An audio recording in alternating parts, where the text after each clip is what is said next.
Chapter 1621 to 1630। क्या सब यहाँ हैं? इस आवाज के साथ एक आकृति शून्य में दरार से निकली और घाटी में सभी को देखा। तियानफेंग, तियानयिंग कहाँ है? यह एक अधेड़ उम्र का विशेषज्ञ था। उनका चेहरा दृढ़ था और एक महान ऐश्वर्य प्रकट करता था। उसने सभी को देखा लेकिन मुँह तियानयिंग को नहीं देखा। वह पूछे बिना नहीं रह सका। अंकल को रिपोर्ट करना, तियानयिंग को पकड़ लिया गया है। मुँह तियानफेंग ने शांति से कहा।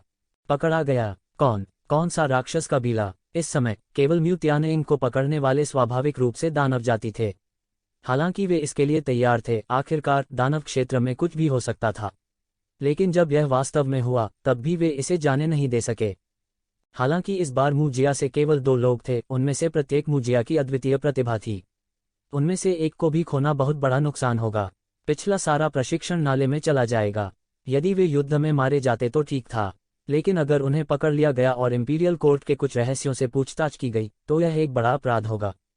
और इस व्यक्ति की पहचान स्पष्ट थी। वह म्यू कबीले का दिव्य क्षेत्र पुराना पूर्वज था। हालांकि वह एक अधेड़ उम्र के आदमी की तरह दिखता था, लेकिन वह वास्तव में कुछ 1000 साल का था। उनकी उपस्थिति को अपरिवर्तित रखना वास्तव में उनके जैसे शीर्ष विशेषज्ञों के लिए कुछ भी नहीं था। यह दानव कबीला नहीं है। इस समय मुँह तियानफेंग खुद को बुरी तरह मुस्कुराए बिना नहीं रोक सका। अगर इस मामले को फैलाया गया तो म्यू कबीले की निश्चित रूप से बदनामी होगी। अगर यह दानव कबीला नहीं है तो क्या यह मानव कबीला हो सकता है? क्या ऐसा हो सकता है कि कोई म्यू कबीले के शिष्य का अपहरण करने की हिम्मत करे? मुझे लगता है कि वह वास्तव में साहसी है। इस समय म्यू कबीले के पुराने पूर्वज गुस्से से भड़क गए। उसके शरीर की आभा तुरंत फूट पड़ी और राजसी रूप से बह गई। यह लहरों से भरा आकाश जैसा था। पल भर में इसने पूरी घाटी को अपने आगोश में ले लिया। विशाल और भयानक शक्ति जो आकाशीय क्षेत्र से संबंधित थी, एक पल में फैल गई। सभी को तुरंत एक शक्तिशाली शक्ति महसूस हुई, जैसे पहाड़ उन्हें कुचल रहा हो। भले ही वे सभी दिव्य क्षेत्र के शीर्ष विशेषज्ञ थे, फिर भी उन्होंने दिव्य क्षेत्र के विशेषज्ञ के दबाव के सामने एक मजबूत दबाव महसूस किया। भले ही म्यू कबीले के इस पुराने पूर्वज ने अपनी पूरी ताकत का इस्तेमाल किया हो, वे भी मजबूत दबाव महसूस कर सकते थे। हाँ, वह मानव जाति से है। दादा, कृपया स्कोरबोर्ड देखें। ये ज़िवेन इस समय स्कोरबोर्ड में शीर्ष पर है। मुँह तियानफेंग ने धीरे से कहा। पहली जगह? क्या तुम लोग पहली जगह नहीं हो? उसने आश्चर्य से चारों महान नेताओं की ओर देखा। उसने सोचा था कि जो सबसे ऊपर है वह निश्चित रूप से उनमें से एक होगा। किसने सोचा होगा कि ऐसा नहीं था? यह उनकी उम्मीदों के बिल्कुल विपरीत था। यह ज्ञात होना चाहिए कि अतीत में केवल 4 महान शाही कुलों के विशेषज्ञ ही रैंकिंग के शीर्ष पर थे। उन्हें किसी ठगी के तरीके का इस्तेमाल करने की जरूरत भी नहीं पड़ी। हालांकि उन भाइयों और बहनों के पास बहुत सारे संसाधन थे, फिर भी वे शाही कुलों के विशेषज्ञों से तुलना नहीं कर सकते थे। केवल एक सामान्य प्रतियोगिता उन विशेषज्ञों को समाप्त करने के लिए पर्याप्त थी जो शाही कुलों से नहीं थे। यदि यह केवल शीर्ष कुछ ही होता तो यह ठीक होता। अतीत में हमेशा कुछ लोग आते रहते थे, लेकिन अगर यह पहली जगह थी तो ऐसा लगता था कि कभी कोई बाहरी व्यक्ति नहीं था। इस समय उन्होंने रैंकिंग को देखा और दंग रह गए। उसका उपनाम ये है। क्या वह ये परिवार से है? वह इतना अनजान नहीं था कि उसे ये परिवार के बारे में पता भी नहीं था। हालांकि उन्होंने इसकी ज्यादा परवाह नहीं की। हालांकि ये परिवार के पास कई विशेषज्ञ थे, फिर भी उनकी तुलना वास्तविक शाही परिवार से नहीं की जा सकती थी। यह सही है, यह ये परिवार है। फिर मुँह तियानफेंग ने उसे पूरी कहानी बताई। अपमानजनक। उसने वास्तव में हमारे म्यू कबीले के विशेषज्ञों का अपहरण करने का साहस किया। और उसने इतना अहंकारी होने का साहस भी किया कि बड़ों को आकर उसे ले जाने के लिए कहा। मैं देखना चाहता हूं कि यह लड़का कितना घमंडी है। अगर ये परिवार में वास्तव में अनुशासन की कमी है तो मुझे व्यक्तिगत रूप से ये तियानकियोन की ओर से इस जूनियर को अनुशासित करने में कोई आपत्ति नहीं है। वह वास्तव में नियंत्रण से बाहर है। यह एक बड़ा अपराध है और एक पूंजीगत अपराध है। मुँह कबीले के पुराने पूर्वज ने बेहद गुस्से में कहा। जाहिर है उसने इस तथ्य को पूरी तरह से नजरअंदाज कर दिया था कि ये यंग कंगई, मुँह तियानयिंग और अन्य लोग थे जिन्होंने पहले ये ज़िवेन को मारने की कोशिश की थी। उनकी राय में ये शिवेन को कुछ नहीं हुआ था, इसलिए वह वास्तव में इस मामले को पकड़े हुए थे। इसके अलावा अगर ये ज़िवेन को कुछ भी हो गया होता तो हो कबीले के एक व्यक्ति की तुलना शाही कबीले के वंशजों से कैसे की जा सकती थी? प्राचीन काल में उनके बीच एक राजा और एक मंत्री का संबंध रहा होगा। अब वही एक शिवेन का चेहरा दिखाने के लिए इंतजार कर रहा था। बेशक वह केवल अपने दिल में इस बारे में सोचेगा, वह इसे जोर से नहीं कहेंगे। आखिरकार उन्हें अभी भी एकता पर ध्यान देना था। यहाँ हौ वंश के इतने वंशज थे। अगर उन्होंने इसे सुना तो यह अच्छा नहीं होगा। एक शक्तिशाली स्वर्गीय क्षेत्र विशेषज्ञ के दबाव में किसी ने कुछ भी कहने का साहस नहीं किया। स्वर्ग क्षेत्र विशेषज्ञ की गरिमा को सीधे चुनौती देना अच्छा विचार नहीं था। उसी समय येज़िवेन को अभी भी नहीं पता था कि घाटी में सभास्थल पर क्या हुआ था। इस समय वह अभी भी राक्षस कुल के विशेषज्ञों की सफाई कर रहा था। स्वर्ग क्षेत्र के नेता के बिना शेष दानव कबीले को साफ करना बहुत आसान था। विशेष रूप से स्वर्ग क्षेत्र के कुछ विशेषज्ञों द्वारा येज़िवेन और अन्य द्वारा सफाई किए जाने के बाद बाकी दानव कबीले एक भी झटके का सामना नहीं कर सके। बहुत जल्दी वे सब साफ हो गए। येज़िवेन, मैंने वास्तव में नहीं सोचा था कि तुम वास्तव में अंत में ऐसा करोगे। क्या चल रहा है? पिछले महीने में टेबल बदल रहा है। इस तरह का काम शायद केवल आप ही कर सकते हैं। ये क्यों खुद को रोक नहीं सका, लेकिन चिल्लाया। अगर यह कोई और होता, भले ही उसने इसे सुना हो, तो उसे विश्वास नहीं होता। लेकिन अब उसने इसे अपने साथ देखा, आंखें, और इसे व्यक्तिगत रूप से अनुभव किया। अंत में इसके बारे में कुछ भी रहस्यमय नहीं है। यह एक स्वर्ग क्षेत्र के विशेषज्ञ को मारने से ज्यादा कुछ नहीं है। येज़िवेन ने मुस्कराते हुए कहा, आप इसे आसान बनाते हैं, लेकिन उन्हें ऐसा करने दें। यहाँ तक 4 युवा दिग्गज निश्चित रूप से यह कहने की हिम्मत नहीं करेंगे कि वे ऐसा कर सकते हैं। कम से कम अब तक युवा पीढ़ी के बीच मैंने निश्चित रूप से ऐसा किसी के बारे में नहीं सुना है जिसने ऐसा किया हो। आपको सबसे पहले होना चाहिए। ये क्यूओंग ने मुस्कराते हुए कहा। ये ज़ुकोंग, जो बगल में था, ने येज़िवेन को आश्चर्य भाव से देखा। उसने सोचा कि इस अवधि के दौरान उसने काफी प्रगति की है, लेकिन जब उसने येज़िवेन को व्यक्तिगत रूप से देखा तो उसने महसूस किया कि येज़िवेन की प्रगति उसकी तुलना में और भी आश्चर्यजनक थी। हालांकि उसने स्वर्ग क्षेत्र के विशेषज्ञ को मारने के लिए टूल स्पिरिट का इस्तेमाल किया, यह भी येज़िवेन के तुरुप के पत्तों में से एक था। वह इस बात को लेकर भी बहुत स्पष्ट था कि भले ही वह अपने सभी तुरुप के पत्तों का इस्तेमाल करता हो, फिर भी वह एक स्वर्ग क्षेत्र के विशेषज्ञ को मारने में सक्षम नहीं होगा। दोनों के बीच का अंतर बहुत बड़ा था, कानून के चरण के दायरे और स्वर्ग के दायरे के बीच के अंतर से बहुत बड़ा। उसके पास वर्तमान में इस तरह के अंतर को दूर करने का कोई रास्ता नहीं था, लेकिन अब येज़िवेन के पास पहले से ही इसे दूर करने का एक तरीका था। यह काफी था। उन्हें अपने लिए बहाने खोजने की आदत नहीं थी। बलवान बलवान थे, निर्बल निर्बल थे, इससे कोई फर्क नहीं पड़ा। अभी भी एक लंबा रास्ता तय करना था। प्रतियोगिता अभी शुरू ही हुई थी। ताकत और कमजोरी के क्षण का कोई मतलब नहीं था। इसके अलावा सबसे महत्वपूर्ण बात यह थी कि वह स्वयं बहुत स्पष्ट था कि यद्यपि वह ईश्वर का पुत्र था और उसके पास ईश्वर का वंश था, यदि येज़िवेन जैसा कोई प्रतियोगी नहीं था तो वह लगातार उसे याद दिलाता रहता था कि वह अभी भी बहुत दूर है। वह निश्चित रूप से इस उम्र में इस स्तर तक नहीं पहुंच पाएगा। येज़िवेन अपने आगे के पथ पर एक बेंचमार्क की तरह थी। वह एक क्षण भी रुक न सका और रुक न सका। मुझे अभी भी एक लंबा रास्ता तय करना है। तब तक प्रतीक्षा करें जब तक कि मैं स्वयं स्वर्ग क्षेत्र के विशेषज्ञ को मार न सकूं। येज़िवेन ने मुस्कराते हुए कहा। उन्होंने महसूस नहीं किया कि एक स्वर्ग क्षेत्र विशेषज्ञ इतना अप्राप्य था। वे अभी भी उनके द्वारा मारे जा सकते थे। आप वास्तव में सोचने की हिम्मत करते हैं। आप जानते हैं, अगर मैं वास्तव में 50 वर्षों के भीतर स्वर्ग क्षेत्र में कदम रख सकता हूं, तो मुझे लगता है कि मेरी प्रगति पहले से ही बहुत तेज है। ये क्यूओंग ने आह भरी और कहा, अगर हम कहते हैं कि स्वर्ग के दायरे से पहले हम अभी भी अपनी प्रतिभा और परिवार के संसाधनों पर भरोसा कर सकते हैं जो हम चाहते हैं, तो स्वर्ग के दायरे में पहुंचने के बाद हम केवल अपनी मृत्यु तक सहन करने पर भरोसा कर सकते हैं। भविष्य में सबसे महत्वपूर्ण कारक जो यह निर्धारित करता है कि हम जल्दी से सुधार कर सकते हैं या नहीं, अवसर है। यदि हमारे पास अवसर है तो 10 वर्षों के भीतर स्वर्ग क्षेत्र में कदम रखना संभव है। ये क्यूओंग ने कहा। मैं अभी भी बहुत जल्दी हूँ, हा। येज़िवेन ने मुस्कराते हुए कहा। दूसरों ने पहले ही इस मामले के बारे में सोचना शुरू कर दिया था और वह स्वर्ग क्षेत्र के केवल 6ठे स्तर पर था। वह अभी भी स्वर्ग के दायरे से बहुत दूर था, लेकिन यह जल्द ही होने वाला है। आपकी खेती में प्रगति के साथ मुझे डर है कि 10 वर्षों के भीतर आप इस समस्या का सामना करेंगे। आप हमारे ये वंश में इस पीढ़ी के सभी सर्वश्रेष्ठ हैं। मैं आपको सच भी बता सकता हूँ, जब मैं तुम्हारी उम्र का था तो मैं तुमसे बहुत हीन था। आप लोगों के साथ यहाँ ये कबीले को फलने फूलने का मौका मिलेगा। ये क्यूओंग ने भी आह भरते हुए कहा। उनमें से कुछ के बीच जीवन और मृत्यु की कई स्थितियों से गुजरने के बाद उनका रिश्ता लंबे समय तक असाधारण रहा था। लेकिन आप तीनों में मुझे लगता है कि ज़ुकोंग सबसे आशावादी है। वह ईश्वर का पुत्र है और उसकी साधना में कोई बाधा नहीं है। समय आने पर भले ही वह तियान रुइनी के स्तर तक साधना करे, यह एक स्वाभाविक बात होनी चाहिए। यद्यपि आप और कियानिकियन दोनों ही बुरे नहीं हैं और आपके अपने आकस्मिक मुकाबले हैं, इस चरण में आप सबसे अधिक संभावना उसे हरा नहीं पाएंगे। और वे अन्य, हालांकि उनमें से कुछ अब आपके विरोधी नहीं हैं, उनकी कई वर्षों की नींव उन्हें आपसे आगे होने देने के लिए पर्याप्त है। ये क्यूओंग ने कहा।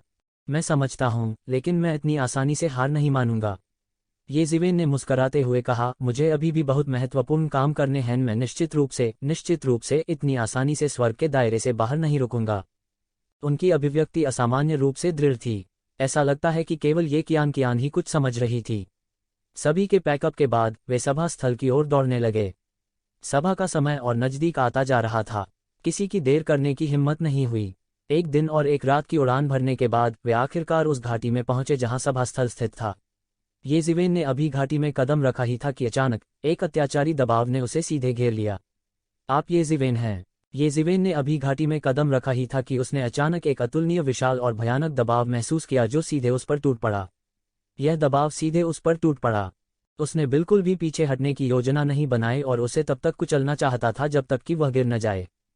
ये जिवेन स्वाभाविक रूप से खुद को इतनी आसानी से पकड़ने की अनुमति नहीं देगी। एक ठंडी उपहास के बाद इस शक्तिशाली दबाव का विरोध करने के लिए उसके शरीर पर देवत्व उबल पड़ा। एक स्वर्ग क्षेत्र विशेषज्ञ। इस समय वह चौंक गया। उसे पता ही नहीं चला कि कब उसने स्वर्ग क्षेत्र के एक अन्य विशेषज्ञ को नाराज कर दिया। ऐसे विशेषज्ञ के प्रति वह उसे ठेस न पहुंचाने की पूरी कोशिश करेगा। ये जिवेन ने ऊपर देखा और देखा कि हर कोई घाटी में मौजूद था। हालांकि एक अधेड़ उम्र का विशेषज्ञ शून्य में तैर रहा था। सारा जोर उसके शरीर से निकल रहा था। ऐसा लग रहा था जैसे वो एक जिवेन को कुचलकर मार डालना चाहता था। ये जिवेन ज्यादा प्रभावित नहीं थे, लेकिन ग्रीन कोंच जो उनके पीछे सबसे कमजोर था, थोड़ा असहज महसूस करने से खुद को रोक नहीं सका। एक गू की भयानक शक्ति उसके शरीर पर काम कर रही थी, जिससे दबाव में सीधे उसकी हड्डियां चरमरा रही थीं। उसने तुरंत अपनी दिव्यता का विस्तार किया और अपने पीछे के लोगों को सभी दिव्यता को अवरुद्ध करने में मदद की। जब म्यू क्लान के बुजुर्ग ने देखा कि ये जिवेन ने वास्तव में उसके दबाव को रोकने की हिम्मत की, तो वह तुरंत क्रोधित हो गया। उसने महसूस किया कि एक जिवेन बस उसे नीचे देख रही थी। आप ये जिवेन हैं? उसने फिर पूछा। यह सही है, मैं हूं। ये जिवेन का चेहरा ठंडा था। वह हमेशा ऐसे व्यक्ति थे जो दूसरों का 10 गुना अधिक सम्मान करते थे। लेकिन दूसरी ओर अगर कोई उसका अनादर करने और उसे निशाना बनाने की हिम्मत करता है, तो वह ऐसा व्यक्ति नहीं था जिसके साथ छल किया जाए। आंख के बदले आंख, दांत के बदले दांत। बदला लेना उनका वास्तविक स्वभाव था। क्यों, तुम्हें कुछ कहना है? ये जिवेन ने म्यू कबीले के बुजुर्ग को देखा और अपनी भौहें उठाईं। तुम्हारी हिम्मत कैसे हुई मेरे सामने इस तरह बोलने की? म्यू कबीले के बुजुर्ग ने हंगामा किया। मैं आपके सामने इस तरह बोलने की हिम्मत क्यों नहीं करूंगा? आपको क्या लगता है कि आप कौन हैं? ये जिवेन ने अस्वाभाविक रूप से कहा। हा, तुम में हिम्मत है। मैं तुम्हारी प्रशंसा करता हूं। मैं लंबे समय से उस बूढ़े व्यक्ति से नाराज हूं। वह किस तरह का अभिनय कर रहा है? क्या वह वास्तव में सोचता है कि हमने स्वर्ग क्षेत्र विशेषज्ञ को कभी नहीं देखा है?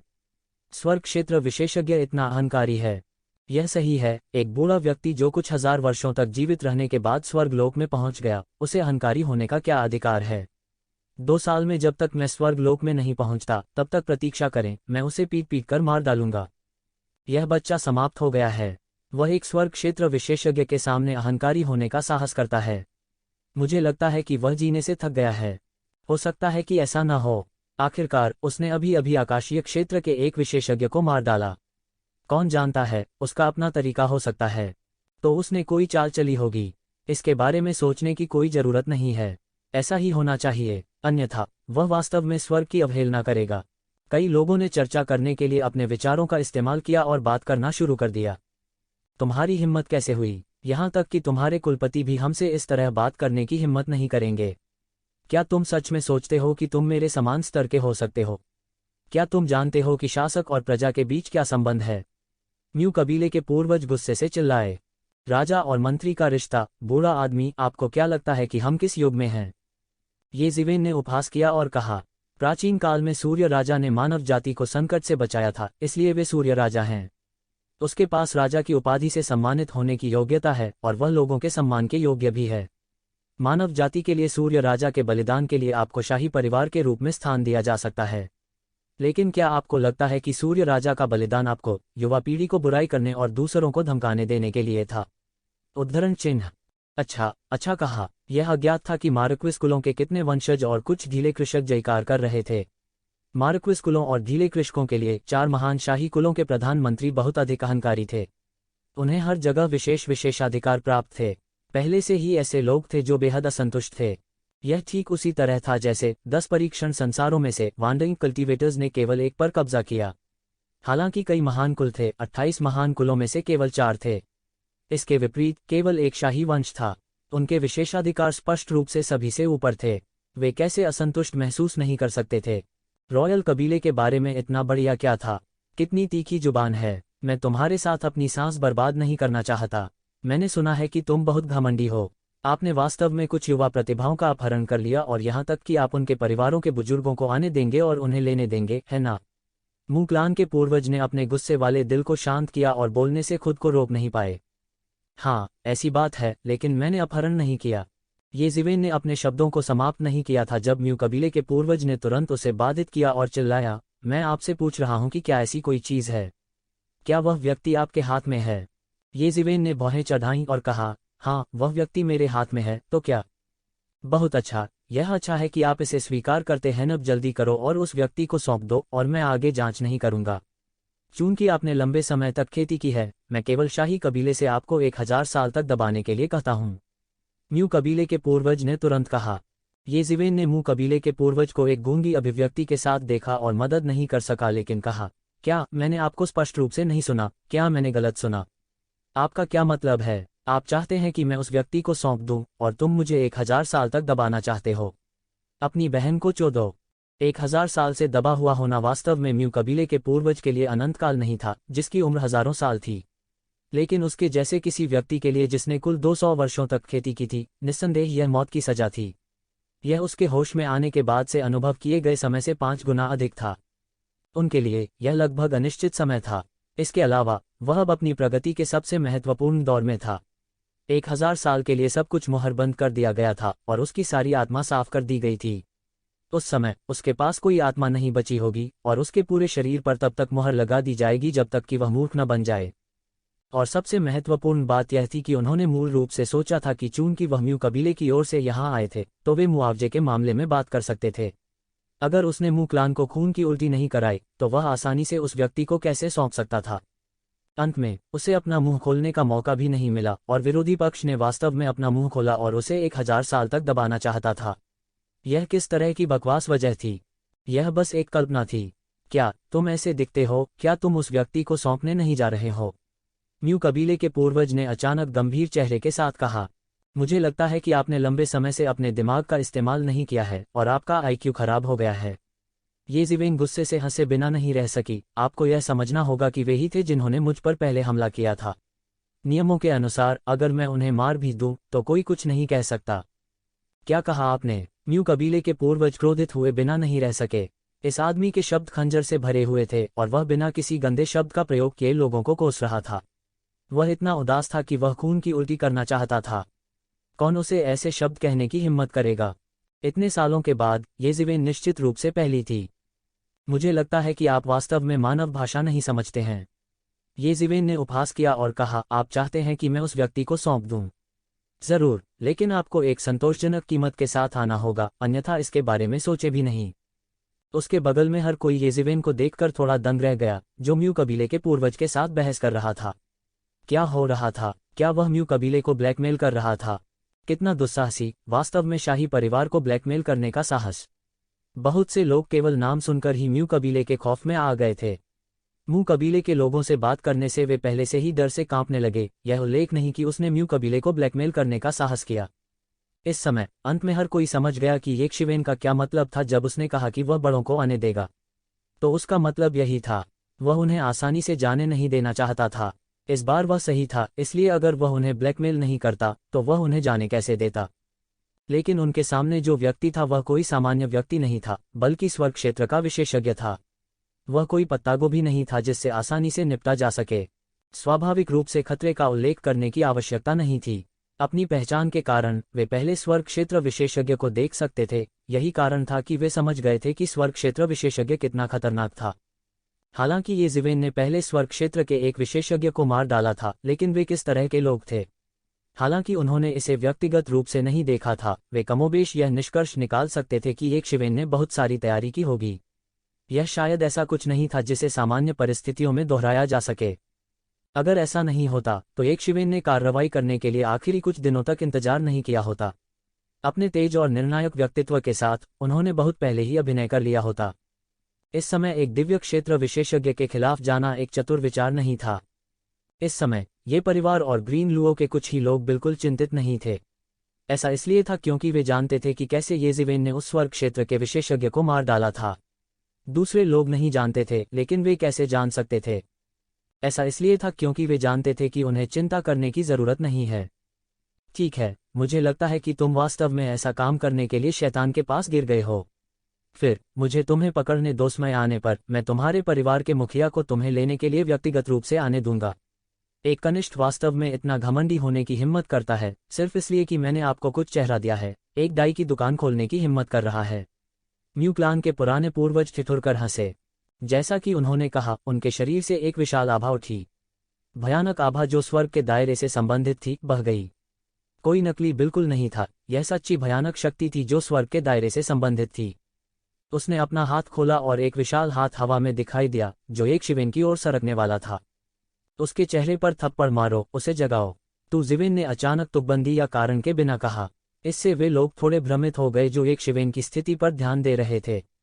लेकिन इससे पहले कि वे वास्तव में प्रतिक्रिया कर पाते, उन्होंने हवा में तुरंत एक छोटा सा सफेद हाथ देखा। यह बिजली की तरह म्यू कबीले के पुराने पूर्वज के सामने आया और सीधे उसके चेहरे पर थप्पड़ मार दिया। एक अत्यंत जोर का थप्पड़ पूरी घाटी में फैल गया। इस थप्पड़ के साथ म्यू क्लान के पुराने पूर्वज के चेहरे पर तुरंत एक रक्त लाल हाथ का निशान दिखाई दिया। म्यू कबीले के पुराने पूर्वज ने अभी तक कोई प्रतिक्रिया नहीं दी थी। इस थप्पड़ से उन्हें पहले से ही चक्कर आ रहे थे। वह पूरी तरह से नहीं जानता था कि क्या चल रहा है। यहाँ तक कि अन्य लोग भी उन दोनों को भौचक्का होकर देखते रहे, न जाने क्या हो रहा था। हर कोई थोड़ा गूंगा था। क्या हो रहा था? म्यू कबीले के पूर्वज को अचानक थप्पड़ क्यों मारा गया? म्यू कबीले के पूर्वज के चेहरे पर खून से सना हुआ हथेली का निशान नकली नहीं था। उस थप्पड़ से खून निकल आया। ओह, ठीक है, ऐसा लग रहा था जैसे येज़िवेन ने कहा कि वह उसे जगाने के लिए उसे थप्पड़ मारने जा रहा था। ऐसा लग रहा था कि सभी के सर्किट फिर से काम कर रहे हैं। उन्हें अचानक याद आया कि यह वास्तव में ऐसा ही था। येक शिवेन ने कहा कि वह उसे सबक सिखाने जा रहा है, इसलिए उसने उसे थप्पड़ मार दिया। ऐसी बात अगर पहले होती तो शायद किसी को यकीन नहीं होता। क्या मजाक! कैसे एक स्वर्ग क्षेत्र के विशेषज्ञ को इतनी आसानी से सबक सिखाया जा सकता है? वह वास्तव में उसे थप्पड़ मारना चाहता था। जिस व्यक्ति ने ऐसी बात सुझाई है वह अवश्य ही पागल होगा। भले ही इस व्यक्ति ने सिर्फ एक चमत्कार दिखाया हो, एक दिन में पासा पलट दिया हो, एक ही बार में बाईफैंग को पार कर लिया हो और पहला स्थान हासिल कर लिया हो। सबकी नज़रों में उसने कोई न कोई तरकीब अपनाई होगी। यह एक स्वर्ग क्षेत्र विशेषज्ञ के सिर पर लड़ने से पूरी तरह से अलग था। लेकिन अब वास्तविकता ने उन्हें बताया कि येज़िवेन ने ऐसा किया था और उसने म्यू कबीले के पूर्वज की गति को तोड़ते हुए इसे सफाई और सफाई से किया।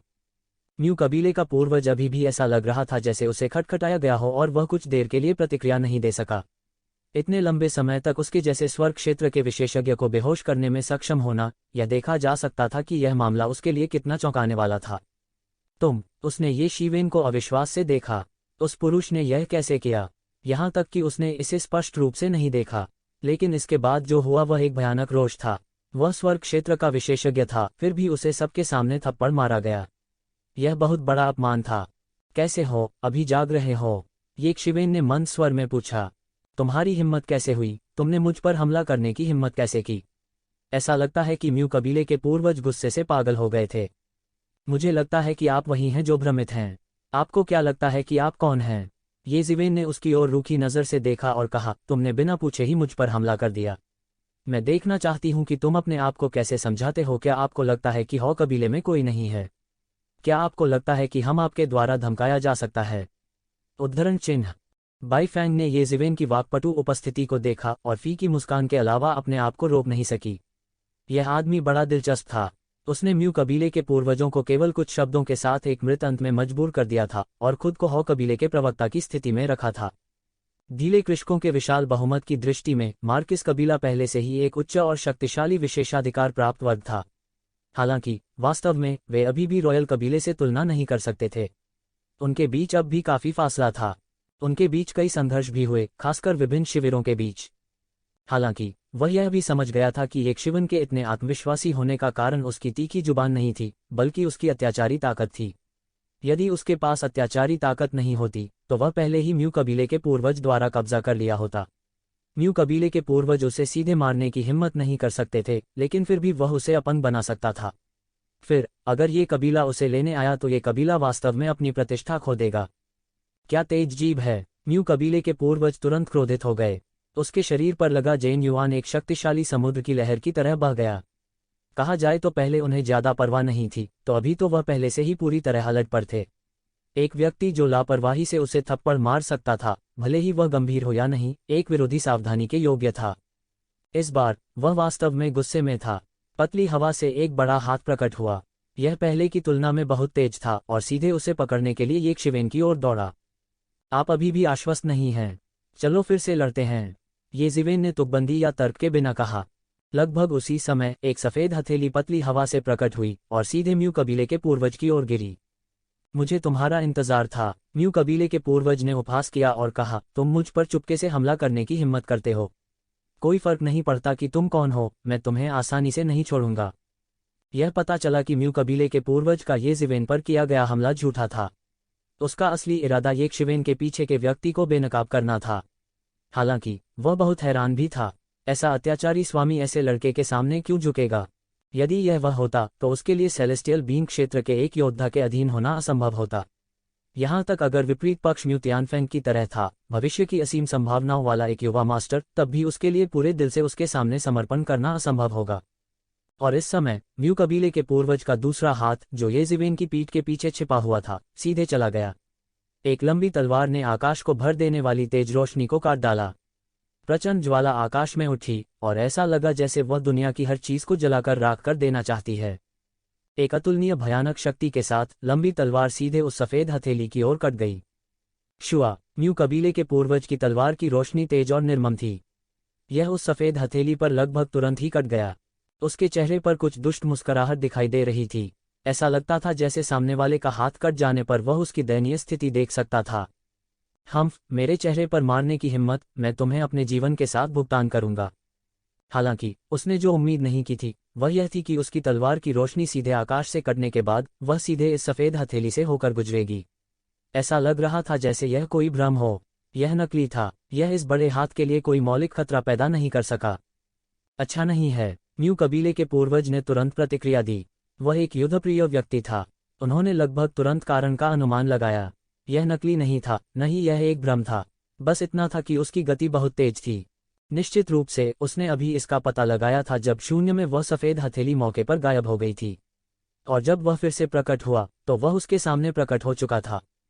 हालांकि उसने पहले ही अनुमान लगा लिया था, उसकी गति पर्याप्त तेज नहीं थी। वह इससे कतई नहीं बच सका। वह केवल असहाय होकर देख सकता था, क्योंकि यह सफेद हथेली एक बार फिर उसकी ओर थप्पड़ मारती थी। इसके बारे में भी मत सोचो, म्यू कबीले के पूर्वज गुस्से से दहाड़े। यदि अभी अभी के थप्पड़ को दुर्घटना कहा जा सकता है, तो यदि उसे फिर से थप्पड़ मारा जाता तो वह वास्तव में अपना सारा चेहरा खो देता। यहाँ तक अगर वह पीली नदी में कूद भी जाता तो भी वह अपने आप को साफ नहीं कर पाता। उसके शरीर पर शुद्ध ऊर्जा गड़गड़ाहट करने लगी। एक शक्तिशाली समुद्र की लहर की तरह यह हलकों में लुढ़कने लगी। लेकिन यह बेकार था। उसके शरीर की सारी शुद्ध ऊर्जा इस सफेद हथेली के सामने मजाक बन गई। एक थप्पड़ के बाद यह सब टुकड़े टुकड़े हो गया और शून्य में बदल गया। यह इस सफेद हथेली को उसके चेहरे के और करीब आने से नहीं रोक सका। थप्पड़, एक और जोर का थप्पड़ सुनाई दिया। उस सफेद हाथ ने एक बार फिर म्यू कबीले के पूर्वज के चेहरे पर जोरदार तमाचा मारा। हर कोई केवल आवाज ही सुन सकता था। वे बमुश्किल आंदोलन की एक झलक देख पाए। आंदोलन चरम पर तेज था। तेज, तेज, तेज। जब तक उन्हें एहसास हुआ कि क्या हो रहा है, उन्हें एहसास हुआ कि यह पहले ही खत्म हो चुका था। म्यू कबीले के पूर्वज के चेहरे पर एक और तमाचा पड़ा। प्रत्येक गाल पर एक था और यह बहुत अच्छी तरह से सानुपातिक था। पर इस समय सभी को हंसी आ रही थी। यह बहुत हास्यप्रद था। एक स्वर्ग क्षेत्र विशेषज्ञ को लगातार 2 बार थप्पड़ मारा गया। इतिहास में शायद ऐसा पहली बार हुआ था। इसके अलावा कोई नहीं जानता कि यह किसने किया। वैसे भी यह निश्चित रूप से येशिवेन नहीं था। लेकिन इस वक्त सभी असमंजस में थे। क्या येशिवेन के पास स्वर्ग क्षेत्र का कोई विशेषज्ञ था? अगर ऐसा होता तो सब कुछ समझाया जा सकता था। येशिवेन के पास स्वर्ग क्षेत्र के विशेषज्ञ को मारने की क्षमता क्यों थी? ऐसा इसलिए था क्योंकि वह स्वर्ग क्षेत्र के एक विशेषज्ञ का अनुसरण कर रहा था, इसलिए यह स्वाभाविक रूप से अलग था। लेकिन अधिक लोग भ्रमित होने लगे। यह स्वर्ग क्षेत्र विशेषज्ञ कहाँ से आया है? क्योंकि नियमों के अनुसार परिवारों को निश्चित रूप से स्वर्ग क्षेत्र के विशेषज्ञों को दानव दुनिया में भेजने की अनुमति नहीं थी। अगर ऐसा होता तो यह तुरंत दानव दुनिया के उच्च अधिकारी का ध्यान आकर्षित करता। यदि ऐसा होता तो दानवों की दुनिया में प्रवेश करने वालों के पास पहले कुछ महीनों का खाली समय भी नहीं होता। दानव दुनिया में प्रवेश करने वाला एक स्वर्ग क्षेत्र विशेषज्ञ जल्द ही दानव दुनिया के उच्च अधिकारी का ध्यान आकर्षित करेगा। वह बिना किसी संदेह के था। तो वह उसे अंदर कैसे लाया? कैसे हो? क्या तुम अब जाग रहे हो? ये ज़िवेन ने पूछा। उसका स्वर शांत था, जैसे वह किसी बिल्ली या कुत्ते से पूछ रहा हो। उसके चेहरे पर थप्पड़ मारना काफी नहीं था, उसे और नमक डालना पड़ा। अच्छा, आपने वास्तव में नियमों के खिलाफ जाने की हिम्मत की और अपने ये फैमिली सेलेस्टियल रियल्म के विशेषज्ञों को इसका पालन करने दिया। यह मौत की सजा है, मौत की सजा है। यहाँ हर कोई आपके कार्यों के कारण मर सकता है। मुझे यह भी संदेह है कि आपकी वजह से इतने सारे लोग मारे गए। म्यू कबीले के पूर्वज गुस्से में दहाड़े। उन्हें फिर से थप्पड़ मारा गया, लेकिन वे दोनों यह नहीं देख पाए कि उनका हमला पूरी तरह से बेकार था। पहली बार इसलिए कि वह लापरवाह था, दूसरी बार इसलिए कि वह तैयार था, लेकिन यह अभी भी बेकार था। उसे फिर से थप्पड़ मारा गया। इस समय वह केवल यही सोच सकता था। इसके बजाय वह उत्तेजित हो गया। उसने येकशिवेन की कमजोरी को पकड़ लिया था। जहां तक दूसरों की मृत्यु की बात है, इसका उससे कोई लेना देना नहीं था। वह सिर्फ येकशिवेन को मरना चाहता था। वह शुरुआत में येज़िवेन को एक अच्छा सबक सिखाना चाहता था और म्यू कबीले की प्रतिष्ठा स्थापित करना चाहता था। हालांकि अब तक उनका गुस्सा आसमान पर चढ़ चुका था, इसलिए उसने इस बात की परवाह नहीं की कि उसका मूल उद्देश्य क्या था। मैं कहता हूं, क्या आप मंदबुद्धि हैं या आपको मंदबुद्धि बना दिया गया है? आपको किसने बताया कि मैं एक स्वर्ग क्षेत्र में बड़े को लाया हूं? येज़िवेन तिरस्कार में ठंडी हंसी। अगर मैं वास्तव में किसी को अंदर ले आया, तो क्या रॉयल कोर्ट के लोग इसे महसूस नहीं करेंगे? क्या वे सब अंधे हैं? उद्धरण चिन्ह। सभी ने इसके बारे में सोचा। यह सच था। अगर वास्तव में किसी को लाया गया था, तो क्या रॉयल कोर्ट बस वहीं बैठा रहेगा और कुछ नहीं करेगा? इस तरह की कार्रवाई एक खतरनाक कदम था जो सभी को मार डालेगा। रॉयल कोर्ट कितना भी मोटा क्यों न हो, वे ऐसा नहीं होने देंगे। तो क्या चल रहा था? फिर मुझे तुम्हें पकड़ने दो और देखो कि तुम किसी को अंदर लाए या नहीं। म्यू कबीले के पूर्वज, जो अत्यधिक क्रोधित थे, चिल्लाए और विस्फोट कर दिया। आप अभी भी परेशानी पैदा करना चाहते हैं? येकशिवेन ने तुरंत अपनी भौहें चढ़ा लीं और उसका दिल गुस्से से भर गया। शुआ। म्यू कबीले के पूर्वज तुरंत चले गए। उसने जगह को फाड़ दिया और एक पल में येकशिवेन के पीछे आ गया। आग के नियमों की एक लहर शून्य में एक लंबी तलवार में घनीभूत हो गई और बिजली की गति के साथ यह येज़िवेन के सिर की ओर चुभ गई। मुझे लगता है कि आप अपनी गलतियों से नहीं सीखते। इस समय शून्य से एक ठंडी आवाज आई और इसके तुरंत बाद आकाश से एक बड़ी तार नीचे आई। इस बार यूलियान ने गुस्से से हमला किया। वह पहले की तरह रुकी नहीं, बल्कि बेरहमी से पटक दिया। एक आवाज के साथ म्यू कबीले के पूर्वज की खोपड़ी फटने वाली थी और वह मौके पर ही उड़ गया। मूक्लान के पूर्वज को गेंद की तरह उड़ते हुए देखकर हर कोई थोड़ा अवाक रह गया। उन्हें विश्वास ही नहीं हो रहा था। क्या हो रहा था?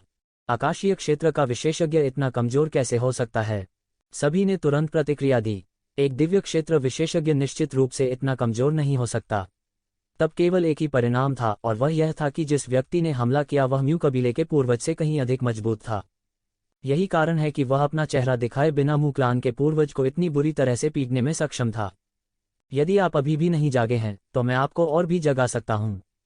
तू ज़िवेन ने ठंडेपन से कहा। उसने म्यूक्लान के पूर्वज की ओर ठंडी दृष्टि से देखा, जिसे उड़ते हुए भेजा गया था, फिर सभी की ओर देखा और कहा, वैसे भी वह अब मेरे हाथों में है।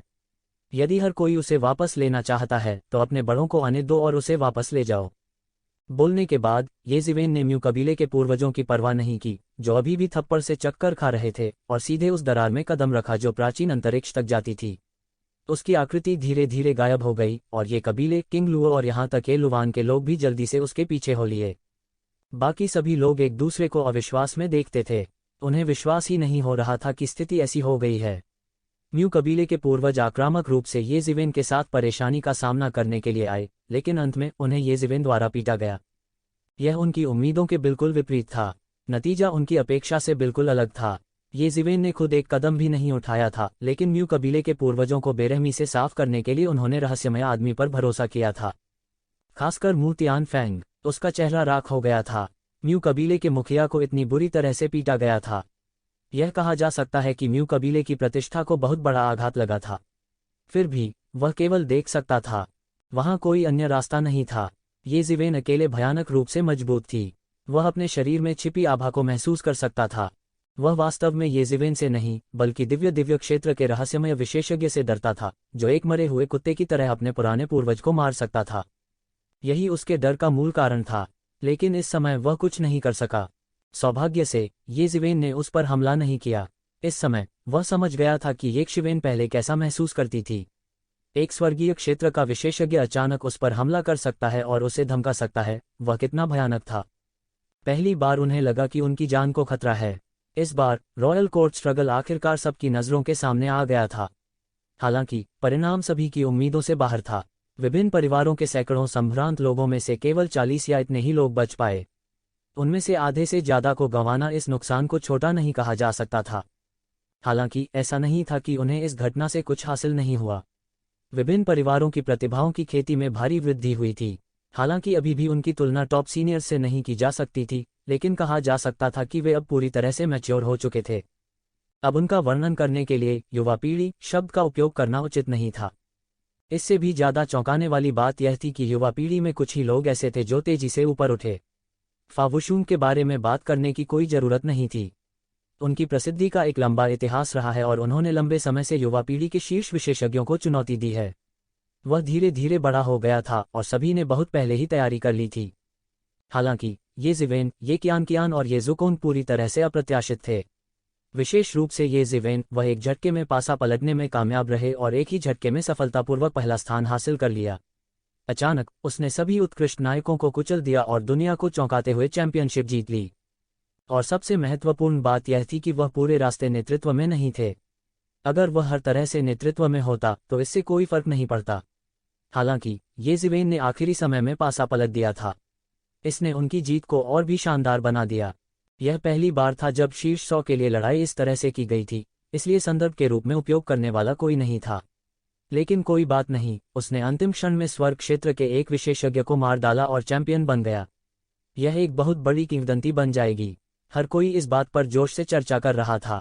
यह नकली है, ठीक है, उस फावुशुंग के बारे में भूल जाओ, यह ये जिवेन और भी अधिक शक्तिशाली है। उसने वास्तव में एक स्वर्ग क्षेत्र विशेषज्ञ को मार डाला। भगवान, इससे कोई फर्क नहीं पड़ता कि मैं इसे कैसे देखता हूं, यह नकली है। स्वर्ग क्षेत्र विशेषज्ञ, मैंने यह सोचने की हिम्मत भी नहीं की थी कि कोई वास्तव में स्वर्ग क्षेत्र विशेषज्ञ को मार सकता है। यदि ऐसा नहीं होता तो वह पासा पलटने में सक्षम नहीं होता। लेकिन कुंजी यह है कि उसकी ताकत के साथ वह निश्चित रूप से एक स्वर्ग क्षेत्र विशेषज्ञ के लिए एक मैच नहीं है। उसने यह कैसे किया? मैंने सुना है कि उसके पास स्वर्ग क्षेत्र का एक विशेषज्ञ था जिसके कारण वह सफल हो सका। लेकिन क्या उन्होंने यह नहीं कहा कि स्वर्ग क्षेत्र के विशेषज्ञों को पालन करने की अनुमति नहीं थी? अभी क्या हो रहा है? सभी में खलबली मच गई और इस मामले पर चर्चा करने लगे, विशेष रूप से ये जिवेन के स्वर्ग क्षेत्र के विशेषज्ञ को मारने का मामला। हर किसी की चर्चा का केंद्र बिंदु यही था। म्यू कबीले के पुराने पूर्वज की तरह बहुत से लोगों को संदेह था कि क्या ये जिवेन स्वर्ग क्षेत्र के विशेषज्ञ को लेकर आया था या नहीं। लेकिन बहुत जल्दी रॉयल राजवंश स्पष्ट करने के लिए सामने आया कि यह असंभव था। उनके प्रवेश करने से पहले पक्ष से देखने वाले विशेषज्ञ होंगे। किसी के लिए घुसना असंभव था। उनके संदेह का अर्थ था कि वे शाही राजवंश पर संदेह कर रहे थे। सभी ने जल्दी से इसके बारे में सोचा। यह संभव नहीं लगता था यदि यह शाही राजवंश के माध्यम से नहीं था। हालांकि उनके पास दानव दुनिया में प्रवेश करने के अन्य तरीके थे। सिर्फ ये जिवेन के लिए एक स्वर्ग क्षेत्र विशेषज्ञ को भेजना इसके लायक नहीं था, चाहे वे इसे कैसे भी देखें। एक दिव्य क्षेत्र विशेषज्ञ किसी भी बल में स्थिर करने वाली शक्ति की तरह था। एक को खोने से बल की ताकत को नुकसान होगा। ये जिवेन के लिए एक दिव्य क्षेत्र विशेषज्ञ को दानव दुनिया में भेजना एक मूर्खतापूर्ण कदम था, चाहे कोई इसे कैसे भी देखे। यह संभव नहीं होना चाहिए। जैसे कि दानव की दुनिया में प्रवेश करने के बाद ये जिवेन के पास एक स्वर्ग क्षेत्र विशेषज्ञ क्यों था, यह एक रहस्य बन गया जिसके बारे में हर कोई भ्रमित था। लेकिन जैसे ही हर कोई इस बात पर चर्चा कर रहा था कि कैसे ये जिवेन ने दिव्य क्षेत्र के एक विशेषज्ञ को मार डाला और रैंकिंग के शीर्ष पर पहुंच गए, एक और मामला सामने आया। वह Wuji Star Palace, Thunder Clan, Sun King Race और यहाँ तक के परिवार भी था। ये जिवेन द्वारा बंदी बनाए गए लोग थे। और जैसे ही यह अफवाह फैली, इस मामले की अंदर की कहानी और विवरण व्यापक रूप से ज्ञात हो गए। सच्चाई जानने के बाद सभी एक साथ हंगामा करने लगे। दानव के आक्रमण के महत्वपूर्ण क्षण में भी यह मामला अभी भी सभी की चर्चा का मुख्य केंद्र बना हुआ है। 4 जीनियस जिन्हें हर कोई जानता था, उन्होंने एक साथ काम किया, लेकिन अंत में वे सभी एक शिवेन से हार गए। इसके अलावा यह 4 के खिलाफ 1 था। वे ये जिवेन के बिल्कुल भी मेल नहीं थे। इस लड़ाई में ये जिवेन ने उन्हें पूरी तरह से दबा दिया। उसके दखल देने के पीछे स्वर्ग क्षेत्र विशेषज्ञ के कोई संकेत नहीं थे। इससे कई लोगों की एक शिवेन की आलोचना भी गायब हो गई। मूल रूप से बहुत से लोगों ने कहा कि ये जिवेन अहंकारी था क्योंकि उसके पीछे एक स्वर्ग क्षेत्र का विशेषज्ञ था। यही वजह है कि वह रैंकिंग में शीर्ष पर पहुंच सके। उसकी खुद की ताकत उसके लिए शीर्ष बनने के लिए पर्याप्त नहीं थी। लेकिन जैसे ही इस मामले का खुलासा हुआ, येशिवेन की ताकत हर किसी के दिलों में गहराई तक घर कर गई। 4 के खिलाफ 1 को जीतने और उन्हें पूरी तरह से दबाने में सक्षम होने के लिए इसने कई लोगों को यह महसूस कराया कि येशिवेन की युद्ध शक्ति 4 दिग्गजों के समान स्तर पर होने के लिए पर्याप्त थी। वह युवा पीढ़ी के 6 दिग्गजों में से एक थे। इसमें फा वुशुंग शामिल थे। बहुत से लोगों ने महसूस किया कि फा वुशुंग के पास समान युद्ध शक्ति होनी चाहिए। फिर येशिवेन के शब्द मानव जाति के पूरे ऊपरी क्षेत्रों में फैल गए। यदि आप उन 4 को वापस लाना चाहते हैं तो यह बहुत आसान है। बस अपने बड़ों को आने दो और उन्हें ले आओ। किसी को उम्मीद नहीं थी कि येशिवेन वास्तव में ऐसी बात कहेगी। किसी को पता होना चाहिए कि जिन लोगों को उसने बंदी बनाया था वे सामान्य लोग नहीं थे, बल्कि प्रमुख ताकतों के शीर्ष प्रतिभाशाली थे। यहाँ तक येशिवेन के प्रमुखता में आने से पहले ये परिवार के ये कून भी ये परिवार के नंबर 1 जीनियस थे। लेकिन अब वह अप्रत्याशित रूप से इस बिंदु पर गिर गया था। यह 2 बच्चों के बीच की लड़ाई जैसा था। अब उन्हें अपने माता पिता को बुलाना था। येशिवेन के इस तरह के अहंकारी रवैये का सामना करते हुए लिमिटलेस स्टार पैलेस, थंडर कबीले और सन कबीले के रॉयल कबीले ने अत्यधिक गुस्से का संदेश दिया था। वे चाहते थे कि ये परिवार स्पष्टीकरण दे। कहने की जरूरत नहीं है, ये जेनमो गुस्से से जल रही थी। उसने ये कून के पालन पोषण के लिए बहुत प्रयास किया था, लेकिन उसे किसी और ने पकड़ लिया था। यह एक असाधारण शर्म और अपमान था। आइए इस बारे में बात न करें कि ये परिवार ये जेनमो को कैसे खुश करेगा। ये परिवार ने भी हमेशा की तरह मजबूत होने पर जोर दिया था। ये मार्क्वस और रॉयल क्लैंस पहले अनुचित थे, लेकिन वे फिर भी वाजिब थे। इसके अलावा येशिवेन इस बार तर्क के पक्ष में थी। यह उनमें से 4 थे जिन्होंने समग्र स्थिति की अवहेलना की थी। उन्होंने येशिवेन से निपटने के लिए हाथ मिलाया था, हालांकि उन्होंने स्पष्ट रूप से लोहे की प्लेट को लात मारी थी। येशिवेन उनसे कहीं अधिक अत्याचारी थी, इसलिए किसी को भी नहीं लगा कि वे चारों दयनीय थे। येशिवेन ने उन्हें ऐसी परिस्थितियों में नहीं मारा था। यह कहा जा सकता है कि उन्होंने समग्र स्थिति को ध्यान में रखा था। यह काफी अच्छा था कि इस समय ये परिवार ने उनसे स्पष्टीकरण नहीं मांगा था, लेकिन वे फिर भी हमला करने के लिए हाथ मिलाना चाहते थे। उनके ये परिवार के साथ खिलवाड़ नहीं किया जाना था। शैतान जाति के आक्रमण के आधार पर विभिन्न जातियों के बीच युद्ध छिड़ना असंभव था। हालांकि वे शब्दों के युद्ध में एक दूसरे को नहीं देंगे। हालांकि येशिवेन, जिसने इतनी बड़ी मुसीबत खड़ी कर दी थी, इस समय अपने नंबर 1 गुप्त दायरे में छिपा हुआ था। अब पूरे नंबर 1 गुप्त दायरे में केवल येशिवेन ही बची थी। उन्होंने पहली बार में किसी अनुयायी की भर्ती नहीं की। इसके अलावा एल्ड ये पहले ही जा चुके थे, इसलिए पूरे विशाल नंबर 1 गुप्त दायरे में केवल वही बचे थे। ऐसा नहीं था कि कोई उनका अनुयायी बनने को तैयार नहीं था। वास्तव में जैसे जैसे उसकी साधना ऊंची और ऊंची होती गई, ये परिवार में उसकी प्रतिष्ठा अधिक से अधिक प्रमुख होती गई और वह अब गुमनामी की प्रारंभिक स्थिति में नहीं था। जब तक वह चिल्लाता, पीछा करने वाले हजारों होते, लेकिन उसके लिए यह सब व्यर्थ था। उन्हें इस तरह की चीजों में कोई दिलचस्पी नहीं थी। उन्होंने अपनी सेना स्थापित करने जैसा काम कभी नहीं किया था, क्योंकि उसके पास वास्तव में अपने बल का प्रबंधन करने का समय नहीं था। बंद कमरे में प्रशिक्षण के लिए समय का सदुपयोग करना बेहतर था। उसके सामने हवा और पानी की अंतहीन शक्ति में लिपटा एक पवित्र अंडा था। यह कुनपेंग का अंडा था। उसने अब कुनपेंग के अंडे को पूरी तरह से अपने वश में कर लिया था, लेकिन उसके पास इस अंडे को सेने के लिए संसाधन नहीं थे। इस बारे में सोचें कि पिछले कुनपेंग ने किन संसाधनों का इस्तेमाल किया था। 99 ड्रैगन नसें, इतनी सारी ड्रैगन नसें, शायद ये परिवार भी इतनी सारी ड्रैगन नसों के साथ नहीं आ सकता है, खासकर कुनपेंग के उपयोग के लिए। येशिवेन के अनुमान के अनुसार कुनपेंग, जो ऐसी परिस्थितियों में पैदा हुआ था कि सेलेस्टियल बीइंग दायरे में पैदा होने की संभावना थी, या इससे भी ऊपर। येशिवेन के पास स्वाभाविक रूप से इतने सारे संसाधन नहीं थे, जब तक कि वह दानव राजा के खजाना घर पर कब्जा नहीं कर सकता था। नहीं तो कोई चांस ही नहीं था। यहाँ तक दानव राजा के ट्रेजर हाउस में भी 99 ड्रैगन वेन्स नहीं हो सकते हैं। यहाँ तक अगर इसमें धन 99 ड्रैगन वेन्स से कहीं अधिक था, तो उन्हें इकट्ठा करना मुश्किल होगा। येशिवेन इस बारे में बहुत स्पष्ट थी, बहुत स्पष्ट। लेकिन उसके लिए कुनपेंग को छोड़ना असंभव था, इसलिए अंडे सेने के मानक को कम करना ही एकमात्र तरीका था। हालांकि कुनपेंग की ताकत उसके पैदा होने के बाद अपेक्षा से बहुत कम हो सकती है, लेकिन हमेशा थोड़ा थोड़ा करके बढ़ने का एक तरीका होगा। दूसरे शब्दों में, पोषण के साथ जन्मजात कमियों को पूरा किया जा सकता है। यह भी एकमात्र तरीका था जिसके बारे में वह सोच सकता था। यंग मास्टर वास्तव में अद्भुत हैं। आपके पास कुनपेंग का अंडा भी है। प्राचीन समय में भी कुनपेंग का अंडा कभी किसी को नहीं मिला। यूलियान येशिवेन के बगल में दिखाई दिया। जब उसने येशिवेन को कुनपेंग का अंडा ले जाते हुए देखा तो वह अपनी सांस रोक नहीं सकी। ये जिवेन ने कोई जवाब नहीं दिया। हालांकि प्राचीन काल में भयानक अस्तित्व थे और यहाँ तक कि देवता भी मौजूद थे, लेकिन उस समय का कुनपेंग वर्तमान समय की तुलना में कहीं अधिक भयानक था। कहा जाता था कि यह देवताओं को भी खा सकता है। दानव जाति के स्वर्गीय न्यायालय के युग में वह दानव गुरु 10,000 राक्षसों का स्वामी भी बन गया था। रॉक के अंडे को छूने की हिम्मत किसने की? क्या वह मृत्यु को प्रणाम नहीं कर रहा था? कुनपेंग अंडा होने का क्या मतलब है? अगर इसे नहीं निकाला जा सकता है तो यह सिर्फ कचरे का एक टुकड़ा है। ये जिवेन ने आह भरी। वह खुद पहले से ही एक अथाह गड्ढा था जो संसाधनों का उपभोग कर रहा था। इसके अलावा कुनपेंग भी एक गड्ढे के भीतर एक गड्ढा था। हालांकि यदि कोई एक अद्वितीय विशेषज्ञ बनना चाहता है तो उसे इतने सारे संसाधनों का उपभोग करने की आवश्यकता होगी। हालांकि कोई जल्द ही मुझे चीजें भेजेगा, ये जिवेन ने मुस्कराते हुए कहा। कोई? कौन है? वास्तव में कोई था जो व्यक्तिगत रूप से दरवाजे पर आया था। यह ज्ञात होना था कि कुनपेंग को जितने संसाधनों की आवश्यकता थी वह एक खगोलीय आंकड़ा था। कौन इतना मूर्ख होगा कि अपने आप को उसके हवाले कर दे? ये जिवेन, यहां से निकल जाओ। शून्य से एक अत्यंत तेज गर्जना हुई, जिसके बाद एक अत्याचारी आभा तुरंत नीचे गिर गई। एक ही पल में मानव नंबर 1 गुप्त क्षेत्र की सभी संरचनाएं एक ही बार में पूरी तरह से ध्वस्त हो गईं। देखो, मैंने तुमसे कहा था कोई हमें संसाधन भेज रहा है, ये जिवेन ने मुस्कराते हुए कहा।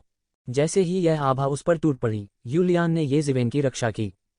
बूम! एक धमाके के साथ संपूर्ण मानव नंबर 1 गुप्त क्षेत्र की सभी संरचनाएं पूरी तरह से नष्ट हो गईं।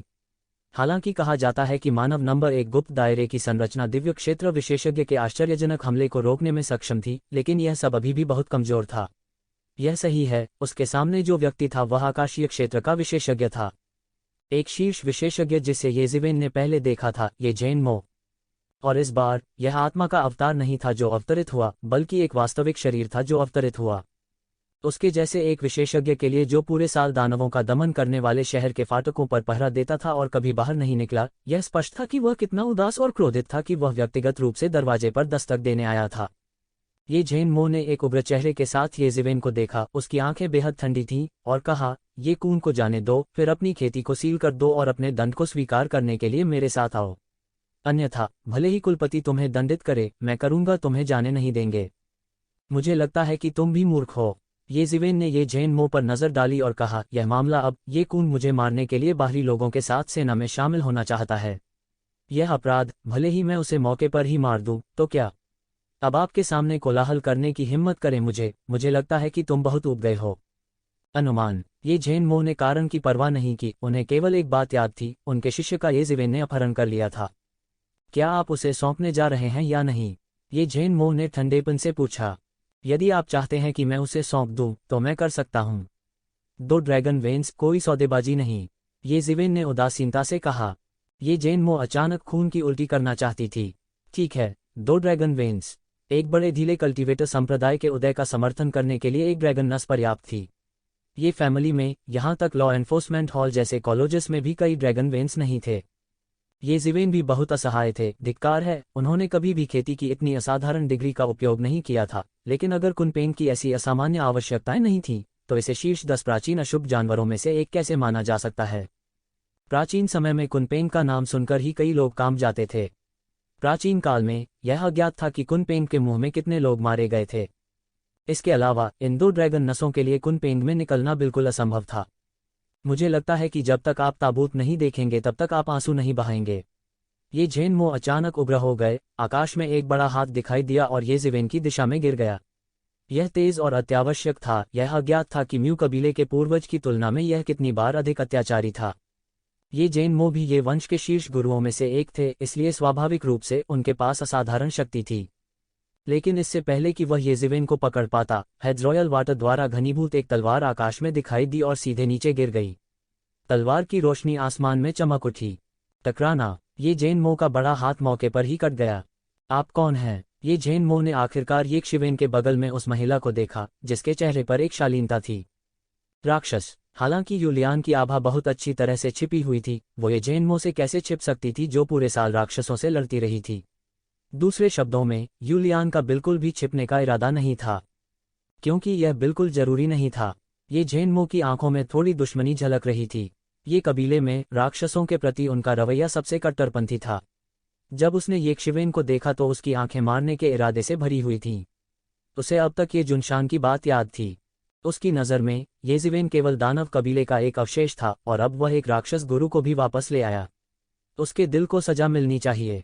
नहीं, उसने जल्द ही पता लगा लिया कि यूलियान कोई साधारण राक्षस नहीं था, बल्कि एक उपकरण आत्मा थी। वह अभी भी इस बिंदु को स्पष्ट रूप से भेद सकता था। लेकिन किसी भी मामले में येज़िवेन, एक लड़का जो मूल रूप से एक बहुत ही गंभीर संदिग्ध था, उसके पास अभी भी दानव कबीले के निशान थे। ठीक है, तुमने वास्तव में दानव कबीले के साथ सांठगांठ की। उसने येज़िवेन की ओर ठंडी दृष्टि से देखा और कहा, मैंने कब दानव कबीले के साथ सांठगांठ की? क्या इसे मिलीभगत माना जाता है? यदि ऐसा है तो क्या आपके दानव दमन शहर वंश को बहुत पहले मिटा नहीं दिया गया होता? येज़िवेन ने बेहोश होकर कहा, किसी को पता होना चाहिए कि दानवों का दमन करने वाले शहर वंश के कई युद्ध कलाओं, वाद्य यंत्रों आदि का दानव कबीले के साथ गहरा संबंध था। कभी कभी दानव कबीले से निपटने के लिए भी दानव दमन शहर वंश के कुछ लोगों ने राक्षस कबीले की युद्ध कला का अभ्यास किया। ये बातें ये कबीले के उच्च अधिकारी अच्छी तरह से जानते थे और उन्होंने भी हामी भर दी। आखिरकार यह महत्वपूर्ण नहीं था कि कोई किस मार्शल आर्ट का अभ्यास करता है। वास्तव में क्या मायने रखता था कि किसी का दिल किस तरफ था? ये झेन मो ने येज़िवेन और यूलियान की ओर रुखाई से देखा। वह एक क्षण पहले घबरा गया था और उत्तेजित हो गया था, लेकिन अब उसके पास एक तरह की बर्फीली और निर्मम आभा थी। यह एक ऐसा प्रभामंडल था जिसे लंबे समय से दानव वंश के खिलाफ अग्रिम पंक्ति में तराशा गया था। आपको मेरी तरफ देखने की जरूरत नहीं है। मैं स्वाभाविक रूप से यंग मास्टर के शब्दों का पालन करूंगा क्योंकि मैं उनका अनुसरण कर रहा हूं। दानव कबीले का मुझसे कोई लेना देना नहीं है। यूलियान ने अपना हाथ हिलाया और कहा, ये उपकरण आत्माएं मानव नहीं थीं, लेकिन वे राक्षस भी नहीं थीं। वो येज़िवेन का पीछा कर रही थी। अगर येज़िवेन आसमान को छूना चाहती थी तो वो भी उसका पीछा करेगी। इसके अलावा आपको फिर से हमला करने के बारे में सोचने की जरूरत नहीं है। आपकी मार्शल शक्ति गहरी है, लेकिन यह मेरी तुलना में कुछ भी नहीं है। तुम, लियान ने धीरे से कहा। उसके शब्द असामान्य रूप से आश्वस्त थे। ये झेन मो के पास अधिक से अधिक हजारों वर्षों की साधना और मार्शल शक्ति थी। वह नहीं जानती थी कि यह सैकड़ों हजारों साल है या लाखों साल। टूल स्पिरिट्स की खेती हमेशा धीमी रही है, विशेष रूप से इससे पहले कि वे पूरी तरह से अपने आध्यात्मिक ज्ञान को विकसित कर सकें। उन्हें विकसित करने के लिए लंबे समय की आवश्यकता थी, लेकिन इससे उन्हें अद्वितीय गहन मार्शल शक्ति भी मिली। चाहे वह मानव कबीला हो, दानव कबीला हो या यहाँ तक ड्रैगन कबीले जैसा लंबे समय तक रहने वाला कबीला हो, इस पहलू में उपकरण आत्माओं के साथ प्रतिस्पर्धा करने का कोई तरीका नहीं था। एक ही क्षेत्र के मामले में आमतौर पर टूल स्पिरिट्स में अक्सर आम लोगों की तुलना में कई गुना अधिक मार्शल शक्ति होती थी। जब तक किसी के पास येज़िवेन जैसी असामान्य लड़ाकू शक्ति नहीं होगी, सामान्य लोगों को सिरदर्द होगा जब वे उसी क्षेत्र की उपकरण आत्माओं का सामना करेंगे। ये झेन मो इस बारे में भी बहुत स्पष्ट था कि टूल स्पिरिट का क्या मतलब है, विशेष रूप से टूल स्पिरिट जो उसके दायरे के समान थे। जब तक कि वह पहले से ही दिव्य क्षेत्र के शिखर में प्रवेश नहीं कर लेता, अन्यथा वह यूलियान को दबाने में सक्षम नहीं होता। फिर बलपूर्वक हमला करना मुश्किल होगा। यह सोचकर उसका चेहरा अचानक उदास हो गया। मूल रूप से उन्होंने इसके बारे में बहुत अधिक नहीं सोचा। वो येज़िवेन को हराने के लिए सिर्फ अपनी अत्याचारी ताकत पर भरोसा करना चाहता था। ऐसा इसलिए था क्योंकि ये ज़ेंटियन ये परिवार में नहीं थे। इसके बजाय वह इंपीरियल कोर्ट में था। वह एक अभियान पर ये परिवार के प्रभु का पीछा कर रहा था। उसने सोचा था कि वह जीतेगा जरूर, लेकिन किसे पता था कि इतनी बड़ी गलती हो जाएगी। येज़िवेन के पास वास्तव में ऐसा ही एक विशेषज्ञ था। इस समय उसे अंत में याद आया कि येज़िवेन ने वास्तव में एक स्वर्ग क्षेत्र के विशेषज्ञ को मार डाला था जब किसी ने इसकी उम्मीद नहीं की थी। उसने पूरी तरह से पासा पलट दिया था और सफलतापूर्वक चैंपियन बन गया था। उसके बाद कई लोगों को संदेह हुआ कि वह कुछ आकाशीय क्षेत्र के विशेषज्ञों को दानव दुनिया में लाया था। हालांकि रॉयल कोर्ट के उच्च अधिकारी स्पष्ट करने के लिए सामने आए और इस मामले को मुश्किल से दबा दिया गया। हालांकि बहुत से लोगों के दिलों में अभी भी संदेह था। इसमें ये झेन मो भी शामिल था। यदि वह साधारण नहीं था तो वह वास्तव में सोच भी नहीं सकता था कि येज़िवेन ने यह कैसे किया। हालांकि अब उसकी सारी समस्याएं आसानी से हल हो गई थीं क्योंकि उसने यूलियान को देख लिया था। ऐसा लग रहा था कि वो येज़िवेन की मददगार थी। इस महिला की मदद की वजह से येज़िवेन एक झपट्टा मारकर रैंकिंग में शीर्ष पर पहुंचने में सफल रही। कितना बड़ा कदम है। आकाशीय क्षेत्र का विशेषज्ञ। स्वर्ग क्षेत्र के किसी भी विशेषज्ञ के पास अपने तुरुप के पत्ते होंगे। सिद्धांत रूप में उन्हें मारना कठिन होगा। भले ही उनका स्तर अधिक हो, उन्हें मारना कठिन होगा। पहले की तरह, हालांकि यूलियान उस दानव जाति के युवा से बहुत मजबूत था, फिर भी वो उसे रोक नहीं पाए। यहाँ तक अगर एक स्वर्ग क्षेत्र का विशेषज्ञ उसे हरा नहीं सकता तो उसे मारना मुश्किल होगा, विशेष रूप से जब आप लियान उसके जैसे ही थे। स्वर्गीय चरण स्वर्ग क्षेत्र साधना। बस थोड़ा सा और वह चरम स्वर्ग क्षेत्र में कदम रखने में सक्षम होगी। उस समय वह परिवार के मुखिया के साथ कंधे से कंधा मिलाकर खड़ी हो सकेगी। वह थोड़ा उदास हुए बिना नहीं रह सका। अगर उसके हाथ में दानव को दबाने वाला दर्पण होता, भले ही विरोधी यूलियान जैसा एक प्राचीन व्यक्ति होता जो भगवान जानता है कि वह कितने समय तक जीवित रहा, तो उसके पास लड़ने का आत्मविश्वास था। ऐसा इसलिए था क्योंकि दानव दबाने वाले दर्पण का दानव जाति पर वास्तव में एक मजबूत दमनकारी प्रभाव था। दुर्भाग्य से जब से दानव दमन दर्पण का ठिकाना गायब हो गया, कहा जा सकता है कि उसकी लड़ने की शक्ति बहुत कम हो गई थी। इस समय अगर उसे फिर से यूलियान का सामना करना पड़ता तो उसके पास ज्यादा आत्मविश्वास नहीं होता। उसने उन दोनों को एक उदास भाव से देखा। हालांकि अगर वह ये कून को आज वापस नहीं ला सके तो वे निस्संदेह अपनी प्रतिष्ठा खो देंगे। वह दानवों का दमन करने वाले शहर का नगर स्वामी था, लेकिन वह इस समय एक कनिष्ठ के साथ कुछ नहीं कर सकता था। अगर लोगों को इसके बारे में पता चलता तो यह बहुत बड़ा मजाक होता। जल्दी करो और फैसला करो। मेरे पास आपके साथ बकवास करने के लिए इतना समय नहीं है। ऐसा इसलिए है क्योंकि आप भी मेरे ये परिवार के सदस्य हैं। अगर कोई और इसे ले जाना चाहता है तो वे कम से कम 5 ड्रैगन वेन्स के बिना ऐसा नहीं कर पाएंगे। ये जिवेन ने जोर से कहा। ये झेन मो ने उस पर कई बार हमला किया था। हालांकि अंत में वह अभी भी ये कबीले का सदस्य था। इसके अलावा उन्होंने कई सालों तक शैतानों के खिलाफ लड़ाई लड़ी थी, इसलिए वह बहुत निर्मम नहीं बनना चाहता था। किसी कारण से जब ये झेन मो ने ये जिवेन को यह कहते हुए सुना कि अगर यह कोई और होता तो उन्हें कम से कम 5 ड्रैगन वेन्स की आवश्यकता होती, उसने अचानक अपने दिल में बहुत अच्छा महसूस किया। मैं निश्चित रूप से अकेला दुर्भाग्यशाली नहीं हूँ। वही 3 और कबीले हैं जिन्होंने इस बच्चे को भड़काया है। नीचे 3 गुटों के साथ दानव दमन शहर गुट कितना भी दयनीय क्यों न हो, यह उतना दयनीय नहीं होगा। 2 ड्रैगन नसें अन्य की केवल आधी थीं। ऐसा इसलिए भी था क्योंकि कोई तुलना नहीं थी। पहले ये झेन मो को लगता था कि ये जिवेन बस एक अत्यधिक कीमत मांग रही थी। 2 ड्रैगन नसें, वह उन्हें भी लूट सकता है। यह ड्रैगन शिरा एक ढीले कृषक संप्रदाय को विकसित और समृद्ध होने दे सकती है, और यह कई वर्षों तक समृद्ध भी हो सकती है। हालांकि अब जब उन्होंने सोचा कि दूसरों को 5 ड्रैगन वेन्स की कीमत चुकानी होगी तो उन्होंने तुरंत बेहतर महसूस किया। धिक्कार है, अभी भी तुलना की आवश्यकता थी। तुलना करने पर उसे लगेगा कि वह अब भी बहुत खुश है। बेशक उसे अभी भी अपने दिल में इन बातों का एहसास नहीं था, लेकिन वास्तव में उसने पहले ही ऐसा सोचना शुरू कर दिया था। सबसे महत्वपूर्ण कारण यह था कि उनमें लेशमात्र भी विश्वास नहीं था कि वह अपने सामने वाली महिला को हरा सकते हैं। इस महिला ने उसे जो दमनकारी भावना दी वह बहुत मजबूत थी। विशेष रूप से उसकी खेती, यह बहुत मोटी थी। यदि उसकी खेती यांगिजी नदी या पीली नदी की तरह थी तो उसके सामने इस महिला की साधना अंतहीन समुद्र की तरह थी। हालांकि गहन मार्शल शक्ति सबसे मजबूत युद्ध शक्ति में बदलने में सक्षम नहीं हो सकती है, यह हमेशा एक मौलिक कारक था। चाहते हो या नहीं, जल्दी फैसला करो। अगर 2 ड्रैगन वेन्स नहीं चाहिए तो भूल जाओ कि ये कून को केवल हमेशा के लिए कैद किया जा सकता है और अंत में अपने अपराधों के लिए पश्चाताप कर सकता है। ये जिवेन ने जारी रखा। लंबे समय तक सोचने के बाद, हालांकि ये झेन मो वास्तव में यूलियान के साथ लड़ना चाहता था, फिर भी वह आश्वस्त नहीं था। इसके अलावा सबसे बुनियादी कारण यह था कि वह गलत था। ये कूंग और अन्य 3 ये जिवेन को घेरने के लिए सेना में शामिल हो गए। अगर वे सफल हो जाते तो ठीक था, लेकिन वे फिर भी असफल रहे। ठीक है, मैं तुम्हारे लिए ड्रैगन की 2 नसें लाऊंगा। ये मो ने आखिरकार समझौता करना चुना। वो ये जीवेन को किसी भी सूरत में नियंत्रित नहीं कर सकता था, इसलिए वह केवल कड़वाहट के साथ हार मान सकता था। लेकिन उसके दिल में वह बेहद डरा हुआ था।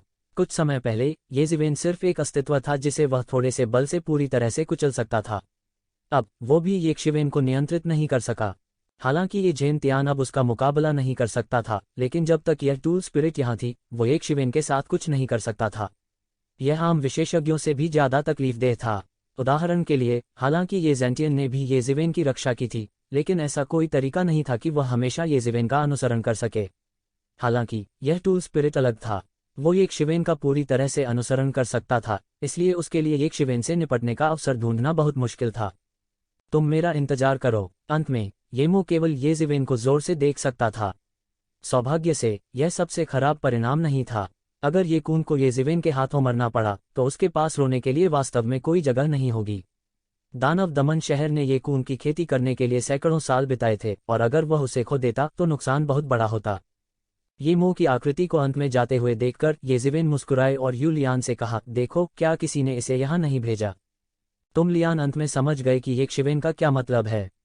यह निकला कुनपेंग अंडे को खुद से निकालना मेरे लिए बहुत अवास्तविक है, मुझे स्वयं स्पिरिट क्रिस्टल की अंतहीन आपूर्ति की आवश्यकता है। तो कुनपेंग अंडा साथ लाना मेरे लिए थोड़ा बोझ होगा, ये जिवेन ने कहा। अब इस कुनपेंग अंडे ने उसे दुविधा में डाल दिया था। यदि उसके पास यह अवसर नहीं होता तो वह नहीं जानता था कि वह कब कुनपेंग अंडे सेने में सक्षम होगा। यह जीवन में एक बार मिलने वाला अवसर था। आसानी से पैसे ऐंठने का यह मौका वह हाथ से जाने नहीं देता था। निश्चित रूप से ये जैन मो ने जल्दी से 2 ड्रैगन वेन्स भेजे। 2 ड्रैगन नसों के पोषण के साथ कुनपेंग अंडा पहले से कहीं अधिक आकर्षक था। इसे जबरदस्ती 2 ड्रैगन नसों के साथ रचा जा सकता है। हालांकि ये जिवेन ने इसे मजबूर नहीं किया, क्योंकि वह अच्छी तरह से जानता था कि अगर उसने जबरदस्ती कुनपेंग अंडे को सेया तो न केवल कुनपेंग में जन्मजात कमी होगी, बल्कि इसकी भरपाई करने का कोई तरीका भी नहीं होगा। वह अभी भी अन्य कुलों के ड्रैगन नसों को भेजने की प्रतीक्षा कर रहा था। ये जिवेन की पेशकश उनके लिए ये जैन मो की तुलना में बहुत अधिक क्रूर थी। 5 ड्रैगन वेन्स, कोई सौदेबाजी नहीं। अचानक इस बारे में जानने वाले कुलों को इतना गुस्सा आया कि उन्होंने लगभग खून की उल्टी कर दी। एक ड्रैगन की नस की कीमत पहले से ही अमूल्य कही जा सकती है, अकेले 5 को छोड़ दें। FCK, अगर आप ऐसे हैं तो आप किसी को लूटने क्यों नहीं जाते? बेशक अन्य गुट सहमत नहीं होंगे। उन्होंने ये जिवेन पर भी चिल्लाया और आरोप लगाया कि वे एकजुट होना नहीं जानते। दानव जाति के आक्रमण की पृष्ठभूमि के तहत वह वास्तव में अपने ही लोगों से धन उगाही करना चाहता था। हालांकि येक्षिवेन ऐसा लग रहा था कि वह बिल्कुल भी चिंतित नहीं था। वैसे भी सैकड़ों या हजारों सालों तक उन्हें दबाने में कोई हर्ज नहीं था। वैसे भी इन लोगों के लिए अपने लोगों को छीनने के लिए एक कबीले में भागना असंभव था। आखिरकार ये कबीला एक मार्किस कबीला था और पृष्ठभूमि कोई मजाक नहीं थी। वे दूसरों को लापरवाही से कैसे घुसने दे सकते हैं और अपने सबसे घमंडी शिष्य को ले जा सकते हैं? यह सचमुच बड़ी शर्म की बात होगी। यहाँ तक ये जैन मो भी इसकी अनुमति नहीं देगी। वह पहले ही 2 ड्रैगन वेन्स सौंप चुका था। यदि अन्य कुलों ने कुछ खून नहीं बहाया तो वह कैसे संतुष्ट हो सकता है? उन कुलों ने एकता वगैरह के बारे में जो कुछ कहा, उसके बारे में जो कोई भी अंदर की जानकारी जानता था, वह उसे तिरस्कार की दृष्टि से देखता था। आखिरकार ये वही थे जिन्होंने सबसे पहले येक्षिवेन को घेरने के लिए हाथ मिलाया था। उस समय उन्हें एकता की तनिक भी परवाह नहीं थी। क्या अब एकता की बात करने में थोड़ी देर नहीं हो गई थी? हालांकि हर कोई येक्षिवेन की स्थितियों से अभी भी बहुत हैरान था। 5 ड्रैगन नसें, वह किस प्रकार की आसमान छूती कीमत थी? उसने वास्तव में इसे चिल्लाने का साहस किया। हालांकि उन कुलों ने यह कहने की हिम्मत नहीं की कि उनकी प्रतिभाएं इस कीमत के लायक नहीं थीं। यदि वे वास्तव में ऐसा कहते तो वे महापुरुष इसे कैसे सहन कर सकते थे? एक शांत दृष्टिकोण से 5 ड्रैगन नसें कई वर्षों तक एक बड़े संप्रदाय की समृद्धि का समर्थन करने के लिए पर्याप्त थीं। यह एक जीनियस से कहीं अधिक महत्वपूर्ण था। हालांकि यह वही था जो उन्होंने कहा था, लेकिन वे इसे जोर से नहीं कह सकते थे। हालांकि येक्षिवेन अभी भी जिद्दी थी। संवाद करने का कोई तरीका नहीं था। उन्होंने केवल एक वाक्य कहा, या तो ड्रैगन की नसों को सौंप दो या खो जाओ। वैसे भी उसके हाथों में लोग थे। उन्हें बाहर निकालने से पहले उन्हें सैकड़ों या हजारों वर्षों तक दबाने में कोई बुराई नहीं थी। जब उन कुलों ने यह सुना तो वे इतने उदास हुए कि वे खून की उल्टी करना चाहते थे। अगर सैकड़ों या हजारों साल होते तो वे पूरी तरह अपंग हो जाते। उनके साथियों का तो कहना ही क्या, उनके जूनियर्स भी उनसे काफी आगे निकल गए होंगे। तो उन्हें बाद में बाहर करने का क्या फायदा था? हालांकि ये जिवेन की बातें बेकार थीं। उसने कुछ नहीं सुना। वह केवल एक स्पष्टीकरण चाहता था और वह था ड्रैगन वेन्स। उसका लालची चेहरा अवश्य ही प्रकट हो गया था। इसके अलावा यह एक अत्यधिक मांग थी। पूरे 1 महीने के बाद लिमिटलेस स्टार पैलेस सबसे पहले थामने में असमर्थ था। अंत में उन्होंने 5 ड्रैगन नसों के साथ यंग कंगहाई को वापस करने के लिए एक बुजुर्ग को भेजा। लिमिटलेस स्टार पैलेस के बाद थंडर क्लान आखिरकार अंदर और बाहर दोनों के दबाव का सामना नहीं कर सका। उन्होंने लेई जेंगहुआ को 5 ड्रैगन नसों के साथ वापस लाने के लिए एक बुजुर्ग को भी भेजा। इस समय सभी की निगाहें म्यू कबीले की ओर मुड़ गईं। ताकत के मामले में म्यू क्लान वास्तव में थंडर क्लान और लिमिटलेस स्टार पैलेस की तुलना में बहुत अधिक अत्याचारी था। यह भी कहा जा सकता है कि थंडर क्लान और Limitless Star Palace Mu Clan के विरोधी नहीं हो सकते हैं, भले ही वे सेना में शामिल हो गए हों। इसलिए ये जिवेन की स्पष्ट जबरन वसूली के सामने वे लोगों का सबसे कठिन समूह भी थे। उनका ये जिवेन के साथ समझौता करने का बिल्कुल भी इरादा नहीं था और ये जिवेन के लिए उन्हें जाने देना बहुत मुश्किल था। हालांकि ये जिवेन, जिसने बड़ी रकम वसूलने का मन बना लिया था, आसानी से नहीं देगा। इसलिए उसने किसी भी चीज की परवाह नहीं की। अंत में केवल एक वाक्य था और वह था, अगर उन्हें पैसा चाहिए तो उन्हें 5 ड्रैगन वेन चाहिए। यह देने या न देने की बात थी। ये जिवेन मूल रूप से जोड़ना जारी रखना चाहते थे, लेकिन उन्होंने सोचा कि यह थंडर कबीले को पूरी तरह से क्रोधित कर सकता है, इसलिए उन्होंने ऐसा नहीं किया। लेकिन फिर भी 5 ड्रैगन वेन्स भी एक खगोलीय धन थे। थंडर क्लान और लिमिटलेस स्टार पैलेस ताकत में ये क्लान के समान थे और वे अनुचित थे। इसके अलावा उन्होंने ये जिवेन के जिद्दी चरित्र का सामना किया, इसलिए वे अंत में केवल असहाय रूप से सहमत हो सके। हालांकि म्यू क्लान अलग था। वे सन रॉयल कबीला थे, आधुनिक समय में पहले मानव राजा द्वारा बनाया गया एक शाही कबीला। स्वाभाविक रूप से उनका अपना गौरव था। वे ये जिवेन की जबरन वसूली की शर्तों से कैसे सहमत हो सकते हैं? हालांकि ये शिवेन बिल्कुल भी चिंतित नहीं थी। उसने थोड़ा थोड़ा इंतजार किया। आधे साल से अधिक के गतिरोध के बाद सभी तरह की अफवाहें फैल गईं, जिसमें कहा गया कि म्यू क्लान ने म्यू तियानिंग के जीवन और मृत्यु की बिल्कुल भी परवाह नहीं की। वे इतने निर्दयी थे कि वे शाही खानदान बनने के लायक ही नहीं थे। अंत में म्यू कबीले के पास ये जिवेन के साथ बातचीत करने के लिए एक बुजुर्ग को भेजने के अलावा कोई विकल्प नहीं था, जबकि वह अपने दांत पीस रहा था। ये बुजुर्ग एक शिवेन को अपनी ताकत दिखाना चाहता था। हालांकि किसने सोचा होगा कि इसके बजाय यूलियान उसे सबक सिखाएगा। वे अंततः समझ गए कि ये शिवेन के पास एक दुर्जय विशेषज्ञ था, इसलिए वे उसे आसानी से सबक नहीं सिखा सकते थे। अंत में वे केवल असहाय रूप से म्यू तियानिंग के बदले में 5 ड्रैगन वेन्स सौंपने का विकल्प चुन सकते थे। इस खबर को सुनने के बाद कहा गया कि ये जेन मो का मूड भी काफी बेहतर था। हालांकि उसने 2 ड्रैगन नसें खो दी, लेकिन यह उसके जितना अच्छा नहीं था। वह कैसे खुश नहीं हो सकता था जब उसने देखा कि अन्य बलों के नुकसान उससे भी बदतर थे। यह भी आध्यात्मिक विजय का एक दुर्लभ तरीका था। इन 15 ड्रैगन वेन्स के अलावा 2 ड्रैगन वेन्स के साथ जिनका ये जेन मो ने आदान प्रदान किया था, ये जिवेन अचानक रातों रात अमीर बन गई। 17 ड्रैगन वेन्स, इसका क्या मतलब था? इसका मतलब यह था कि अगर ये जिवेन एक स्कूल की स्थापना के लिए बाहर जाता है, तो वह एक भयानक ताकत स्थापित करने में सक्षम होगा जो हॉ कबीले के बाद दूसरे स्थान पर होगी। इसके अलावा ड्रैगन वेन्स द्वारा लाए गए भाग्य पर भरोसा करते हुए उनका स्कूल हजारों वर्षों तक जारी रहेगा। ये जिवेन को यह भी संदेह था कि अगर वह बाहर चला गया तो उस पर घात लगाकर हमला किया जा सकता है। हालांकि बहुत से लोग जानते थे कि एक शिवन के पास एक गुरु था। 17 ड्रैगन वेन्स का प्रलोभन कई लोगों को हताशा से जोखिम उठाने के लिए पर्याप्त था। विशेष रूप से वे पुराने राक्षस जो गहरे पहाड़ों और पुराने जंगलों में बंद दरवाजे के प्रशिक्षण में थे। आम लोगों की ये जिवेन के बारे में कोई भी राय रखने की हिम्मत नहीं थी। यह खबर कि उसके पास एक स्वर्गीय क्षेत्र का मास्टर था थोड़ा थोड़ा करके लीक हो गया था। हालांकि यूलियान की विशिष्ट स्थिति को कोई नहीं जानता था। हालांकि सामान्य लोगों के लिए स्वर्ग क्षेत्र शब्द उन्हें चौंका देने के लिए पर्याप्त थे। इन पुराने राक्षसों के लिए यह काफी कम था, क्योंकि वे स्वयं स्वर्ग क्षेत्र के स्वामी थे। वे पहले से ही अमरत्व के पथ पर थे। एक ड्रैगन वेन का मूल्य उन्हें आगे जाने की अनुमति दे सकता है। अकेले 17 ड्रैगन वेन्स को छोड़ दें। मूल्य एक दर्जन व्यक्तिगत खेती संप्रदायों को लूटने से अलग नहीं था। इन लोभ भरी नजरों का सामना करते हुए ये जिवेन और भी निर्दयी थी।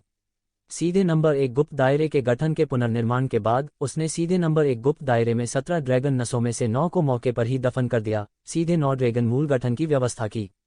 9 ड्रैगन नसें एक आध्यात्मिक नस के केंद्र में संघनित हो गईं और सीधे कुनपेंग अंडे को उस पर रख दिया। यह ये जिवेन की अब तक की सबसे बड़ी कीमत थी। यदि यह 9 ड्रैगन नसों से कम था, भले ही कुनपेंग रचा गया हो, तो यह अंततः उसकी सहज योग्यता को प्रभावित करेगा और यहाँ तक उसकी अर्जित उपलब्धियों को भी प्रभावित करेगा। अधिक अत्याचारी दौड़ के लिए अधिक महत्वपूर्ण सहज योग्यता थी। सहज योग्यता और रक्त रेखा उनकी मौलिक शक्ति को प्रभावित करेगी। कुछ अत्याचारी जनजात नस्लें स्वर्ग क्षेत्र के स्वामी के रूप में पैदा हो सकती हैं। उनका शुरुआती बिंदु ऊंचा था, इसलिए उनकी भविष्य की उपलब्धियां भी ऊंची होंगी। हालांकि 9 ड्रैगन नसें 99 ड्रैगन नसों के रूप में स्वर्ग विरोधी नहीं थीं। यह कुनपेंग के सामान्य रूप से पैदा होने के लिए पर्याप्त थी। हालांकि शर्त यह थी कि सभी 9 ड्रैगन वेन्स को एक बार में ही खत्म करना था। यदि यह 99 ड्रैगन नसें होती, तो यह एक बार में अवशोषित नहीं होती। अधिक से अधिक इसका एक हिस्सा अवशोषित हो जाएगा और फिर एक निश्चित अवधि के बाद ये 99 ड्रैगन नसें धीरे धीरे ठीक हो जाएंगी। इस दृष्टि से देखा जाए तो ड्रैगन वेन्स सामान्य जीवों की तरह थे। उनके जन्म, वृद्धि और अंत में मृत्यु की अपनी प्रक्रिया थी। जब तक ड्रैगन की नसें स्वाभाविक रूप से नहीं मरती या गंभीर रूप से घायल नहीं होती, तब तक वे थोड़ा थोड़ा करके ठीक हो सकते थे। साधारण लोग एक ही बार में सभी ड्रैगन नसों को अवशोषित करने के इच्छुक नहीं होंगे। यह बहुत अधिक बर्बादी होगी। हालांकि ये शिवेन इस समय इतनी परवाह नहीं कर सकती थी। कुनपेंग को बाहर निकालने के लिए वह केवल एक जोखिम उठा सकता था। वैसे भी उसके ऊपर बहुत सारे संसाधन बर्बाद हो चुके थे, इसलिए थोड़ा और खोना कोई बड़ी बात नहीं थी। शेष 8 ड्रैगन नसों में से एक को येमो को अवशोषित करने के लिए सीधे तियानेवान दर्पण में दफन किया गया था। यह ये मोह के जागरण को बहुत तेज कर सकता है।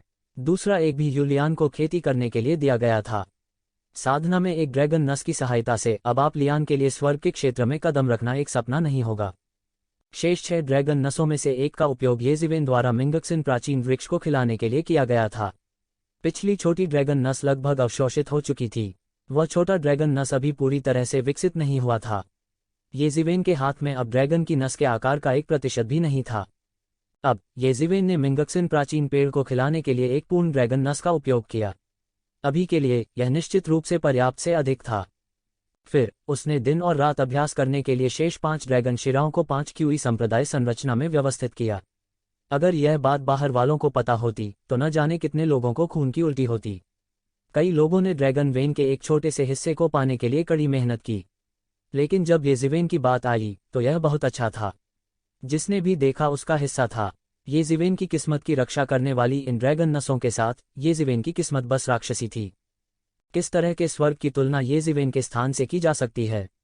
9 ड्रैगन्स इंपीरियल फॉर्मेशन और 5 क्यूई इंपीरियल फॉर्मेशन था। यह बस अजेय था। यदि साधारण लोग यहाँ कुछ समय के लिए साधना करते हैं तो न केवल उनकी साधना में कई गुना वृद्धि होगी, बल्कि सबसे महत्वपूर्ण बात यह है कि वे ड्रैगन क्यूई से भी दूषित हो जाएंगे। तब से उनका भाग्य असाधारण होगा और उनका तेजी से उत्थान होगा। कुछ कुलों को लूटने के बाद येशिवेन बिल्कुल भी बाहर नहीं गया। इससे कई लोग जो उस पर चुपके से हमला करना चाहते थे बहुत उदास हो गए। हर किसी के पास ये जैन मोह जैसी पहचान और सुविधा नहीं थी जो आसानी से नंबर 1 गुप्त क्षेत्र में प्रवेश कर सकता था। यदि विदेशी शत्रु थे जो नंबर 1 गुप्त क्षेत्र पर आक्रमण करना चाहते थे तो यह मृत्यु को प्रणाम करने के बराबर था। इन ड्रैगन नसों को प्राप्त करने के बाद येजिवेन एक ओटाकू की तरह था जो पूरी तरह से नंबर 1 गुप्त क्षेत्र की रखवाली कर रहा था। उसने एक भी कदम नहीं उठाया और कुनपेंग से घृणा करते हुए ड्रैगन नसों की शक्ति को लगातार जुटाना शुरू कर दिया। यह भी येजिवेन पहली बार स्वर्ग के लाभों का आनंद ले रही थी। उसकी वर्तमान साधना गति की तुलना में अतीत केवल बकवास था। अतीत में नंबर 1 गुप्त क्षेत्र में आध्यात्मिक ऊर्जा को अभी भी समृद्ध माना जाता था, लेकिन येजिवेन द्वारा दफन की गई कई ड्रैगन नसों की तुलना में यह केवल बकवास थी। इसके अलावा येजिवेन की 9 सेरेनिटीज एम्परर फॉर्मेशन द्वारा आध्यात्मिक ऊर्जा को पूरी तरह से अंदर बंद कर दिया गया था। इसका एक भी निशान बाहर नहीं निकलेगा। ये सभी उसके द्वारा उपयोग किए गए थे। अब उसे समझ में आया कि साधना के मार्ग पर पृथ्वी, साथी, धर्म और धन जैसी इतनी सारी कहावतें क्यों हैं। यदि उसने शुरू से ही ऐसे वातावरण में साधना की होती तो उसकी साधना को अपने वर्तमान स्व के साथ पकड़ने में अधिक समय नहीं लगता। लेकिन निश्चित रूप से ग्रीनहाउस में उगाए गए फूल की तुलना उस व्यक्ति से नहीं की जा सकती जिसने कई लड़ाइयों का अनुभव किया हो। कोई आश्चर्य नहीं कि उन प्रतिभाओं की साधना गति अन्य की तुलना में तेज थी। कुछ ही वर्षों में वे उस यात्रा को पूरा कर सके जो आम लोग दशकों या सदियों में भी पूरा नहीं कर सके। यह समय के बदले संसाधनों का पूरी तरह से उपयोग कर रहा था। यह कुछ ऐसा नहीं था जो साधारण बड़े परिवार कर सकते थे। मारक्विस कबीले में भी कुछ ही ऐसे थे जो इस तरह के उपचार का आनंद ले सकते थे। इसलिए कुछ ही शीर्ष प्रतिभाएं थीं। समय धीरे धीरे बीतता गया। बाहरी दुनिया में पलक झपकते ही 10 साल बीत चुके थे, जबकि येशिवेन लगातार खेती कर रही थी। येजिवेन लगातार अपनी साधना पर ध्यान केंद्रित कर रही थी और एक पल के लिए भी रुकी नहीं थी। हालांकि बाहरी दुनिया में बहुत सी चीजें घटित हो चुकी थीं। दानव जाति अभी भी शाही दरबार को घेर रही थी। जैसे जैसे लड़ाई आगे बढ़ी, दानव जाति ने प्राचीन बैरेंस महाद्वीप के मानव क्षेत्र को तेजी से परेशान किया। अन्य जातियों की तुलना में मानव जाति सभी सैनिक नहीं थी। दानव जाति या दानव पूजा धर्म के शिष्यों का सामना करते हुए नश्वर लोगों के पास कोई प्रतिरोध नहीं था और जल्दी से मारे जाएंगे। इसके अलावा ये नश्वर संपूर्ण मानव जाति की नींव थे। कहने की आवश्यकता नहीं है कि दानव जाति ने इस बात को बहुत सटीक रूप से समझा। उन्होंने एक पल में मानव जाति की दुखती एड़ी में वार किया। इसने मानव जाति को विभिन्न स्थानों पर डेविल रेस को समाप्त करने के लिए अपनी और अधिक ताकत लगाने के लिए विवश किया।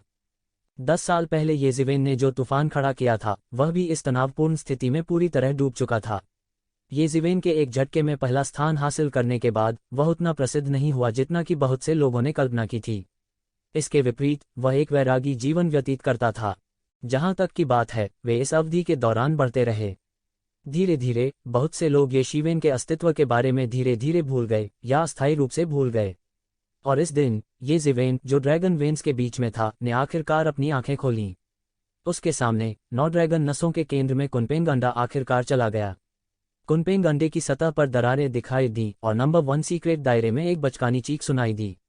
दरार, दरार, अल्पविराम। कुनपेंग का अंडा थोड़ा थोड़ा करके फटा और फिर एक पक्षी ने अंडे के छिलके को थोड़ा थोड़ा करके चोंच मारी। ये शिवेन को देखते ही उसने तुरंत एक हंसमुख मुस्कान प्रकट की। हालांकि यह सिर्फ एक पक्षी था, कुनपेंग की अभिव्यक्ति काफी मानवीय थी। वास्तव में कुनपेंग के आकार को छोड़कर उसका आईक्यू सामान्य लोगों की तुलना में बहुत अधिक था। ये ज़िवेन पिछले 10 सालों से ड्रैगन वेन्स का इस्तेमाल कर रही थी ताकि इसे हैच किया जा सके। ग्रेट बीस्ट टैमिंग तकनीक के अलावा कुनपेंग ने ये ज़िवेन के साथ एक बच्चे की तरह व्यवहार किया, जिससे वह ये ज़िवेन पर निर्भर हो गया। कुनपेंग की आभा का विस्तार जारी रहा और आसपास के नियम उसके शरीर के चारों ओर संघनित हो गए। यह जिस क्षण पैदा हुआ था, अपनी आभा बिखेरते हुए यह एक पारलौकिक क्षेत्र बिजलीघर था। हालांकि कुनपेंग जन्म के समय एक उत्कृष्ट दायरे के बिजलीघर थे और उन्होंने असाधारण प्रतिभा दिखाई, ये ज़िवेन बहुत खुश नहीं थे। 9 ड्रैगन वेन्स, 9 अकेले रहने दें, यहाँ तक एक स्वर्ग अंत क्षेत्र मास्टर बनाने के लिए पर्याप्त था। अंत में कुनपेंग द्वारा उन सभी को निगलने के बाद यह केवल ट्रांसेंडेंट दायरे में पहुंचा। वह वास्तव में कहना चाहता था कि यह आदमी वास्तव में एक बेकार था, लेकिन अपने बारे में सोचते हुए वह ज़्यादा बेहतर नहीं था, इसलिए वह केवल इसके बारे में भूल सकता था। कुनपेंग की तुलना में, जो एक अथाह ब्लैक होल था, ये ज़िवेन ज़्यादा बेहतर नहीं था। सौभाग्य से हैचिंग के बाद कुनपेंग को इस तरह खिलाने की जरूरत नहीं पड़ी, नहीं तो ये ज़िवेन पहले दिवालिया हो जाएगी। उष्मायन के 10 वर्षों के बाद कुनपेंग अंत में अंडे से निकले, लेकिन 9 ड्रैगन वेन्स भी इसके द्वारा पूरी तरह से अवशोषित कर लिए गए। ये ज़िवेन के पास केवल 8 ड्रैगन वेन्स बची थीं, लेकिन कुछ हद तक ये ज़िवेन अभी भी बहुत अमीर थी। 10 वर्षों में उसने पूरी तरह से दिव्य क्षेत्र शिखर के 6ठे स्तर पर कदम रख दिया था। वास्तव में उसने कुछ साल पहले ही दिव्य क्षेत्र के 6ठे स्तर के शिखर पर कदम रखा था, लेकिन उसने तुरंत वहां से निकलने का विकल्प नहीं चुना। उसके संचय के साथ दिव्य लोक के 7वें स्तर में प्रवेश करना पर्याप्त से अधिक था, लेकिन उनकी वर्तमान युद्ध शक्ति पहले से ही आकाशीय क्षेत्र के 9वें स्तर के बराबर थी। यदि वह सामान्य रूप से टूट जाता है, भले ही उसने आकाशीय क्षेत्र के 7वें स्तर पर कदम रखा हो, तो यह केवल उसकी वर्तमान युद्ध शक्ति को थोड़ा बढ़ा देगा और यह स्वर्ग के अंत क्षेत्र के मास्टर के बराबर नहीं होगा। स्वर्ग क्षेत्र और स्वर्ग क्षेत्र के बीच का अंतर स्वर्ग और पृथ्वी के बीच के अंतर जैसा था। यहाँ तक अगर उसकी युद्ध क्षमता स्वर्ग क्षेत्र के एक सामान्य 9वें स्वर्ग को पूरी तरह से हरा सकती है, तब भी उसके लिए स्वर्ग क्षेत्र के विशेषज्ञ के लिए एक मैच होना असंभव था। अपनी वर्तमान स्थिति के साथ, यदि वह थोड़े समय में आकाशीय क्षेत्र के विशेषज्ञों के विरुद्ध जाना चाहता है, तो उसे या तो आकाशीय क्षेत्र के 7वें स्वर्ग में कदम रखते समय कुछ करना होगा, या उसे सभी को ऊपर उठाना होगा आकाशीय क्षेत्र के 9वें स्वर्ग का मार्ग के माध्यम से तोड़ने से पहले। हालांकि इसके स्वरूप से दिव्य क्षेत्र के 9वें आकाश तक पहुंचने में लंबा समय लगेगा, दिव्य क्षेत्र में कदम रखना तो दूर की बात है। यहाँ तक ये क्यूओंग और अन्य लोगों ने कहा कि दिव्य क्षेत्र तक पहुंचने में काफी समय लगेगा। इसलिए ये ज़िवेन ने पहले एक ठोस नींव बनाने का फैसला किया। समय आने पर उसकी युद्धक शक्ति सीधे आकाशीय क्षेत्र में टूट जाएगी। पूरे 10 साल से वह ड्रैगन वेन्स में खेती कर रहा था। इसके अलावा वह 5 ड्रैगन वेन्स में खेती कर रहा था। कोई सोच सकता है कि उसने कितना जमा किया था। यह इस संचय के कारण था कि वह एक ही बार में आकाशीय क्षेत्र के 7वें स्तर में प्रवेश करने की महत्वाकांक्षा रखता था, जिससे उसकी युद्ध शक्ति एक ही बार में दिव्य क्षेत्र में आ जाती थी। सभी नींव और संचय को युद्ध शक्ति में बदलना। इन 10 वर्षों में हालांकि ये ज़िवेन बाहर नहीं गई थी, फिर भी वह बाहरी दुनिया से पूरी तरह अनभिज्ञ नहीं थी। इस अवधि के दौरान ये कियान भी लंबे समय के लिए प्रशिक्षण के लिए आया था और कुछ ही समय में आया था। ये शिवेन को जिस संचयन को तोड़ने की जरूरत थी, वह बहुत गहरा था। यहाँ तक बहुत से जीनियस जो आकाशीय क्षेत्र तक पहुंचना चाहते थे, उन्हें भी इतने गहरे संचय की आवश्यकता नहीं हो सकती है। इन कुछ वर्षों में दानव जाति के आक्रमण के कारण सभी प्रमुख ताकतें युवा पीढ़ी को साधने की गति को तेज करने लगीं। आखिरकार इस अराजक दुनिया में अगर संसाधनों और न जाने क्या क्या युद्ध शक्ति में परिवर्तित नहीं किया जा सकता है, तो सब कुछ बर्बाद हो जाएगा। कुछ खजाने जो वे उपयोग करने के लिए अनिच्छुक थे, इस समय इन प्रतिभाओं पर बिना किसी हिचकिचाहट के उपयोग किए गए थे, ताकि युवा विशेषज्ञों की इस पीढ़ी की क्षमता को अधिकतम किया जा सके और उनकी लड़ाकू शक्ति को बढ़ाया जा सके। मूल रूप से ये क्यूओंग ने कहा था कि उस समय की उसकी स्थिति के साथ यह बहुत अच्छा होगा यदि वह 50 वर्षों के भीतर दिव्य क्षेत्र में पहुंच सके। वास्तव में उन्हें इतने समय की आवश्यकता नहीं थी। 1 साल पहले ये क्यूओंग पहले ही दिव्य लोक में पहुंच चुका था और दिव्य लोक क्लेश को पार कर चुका था।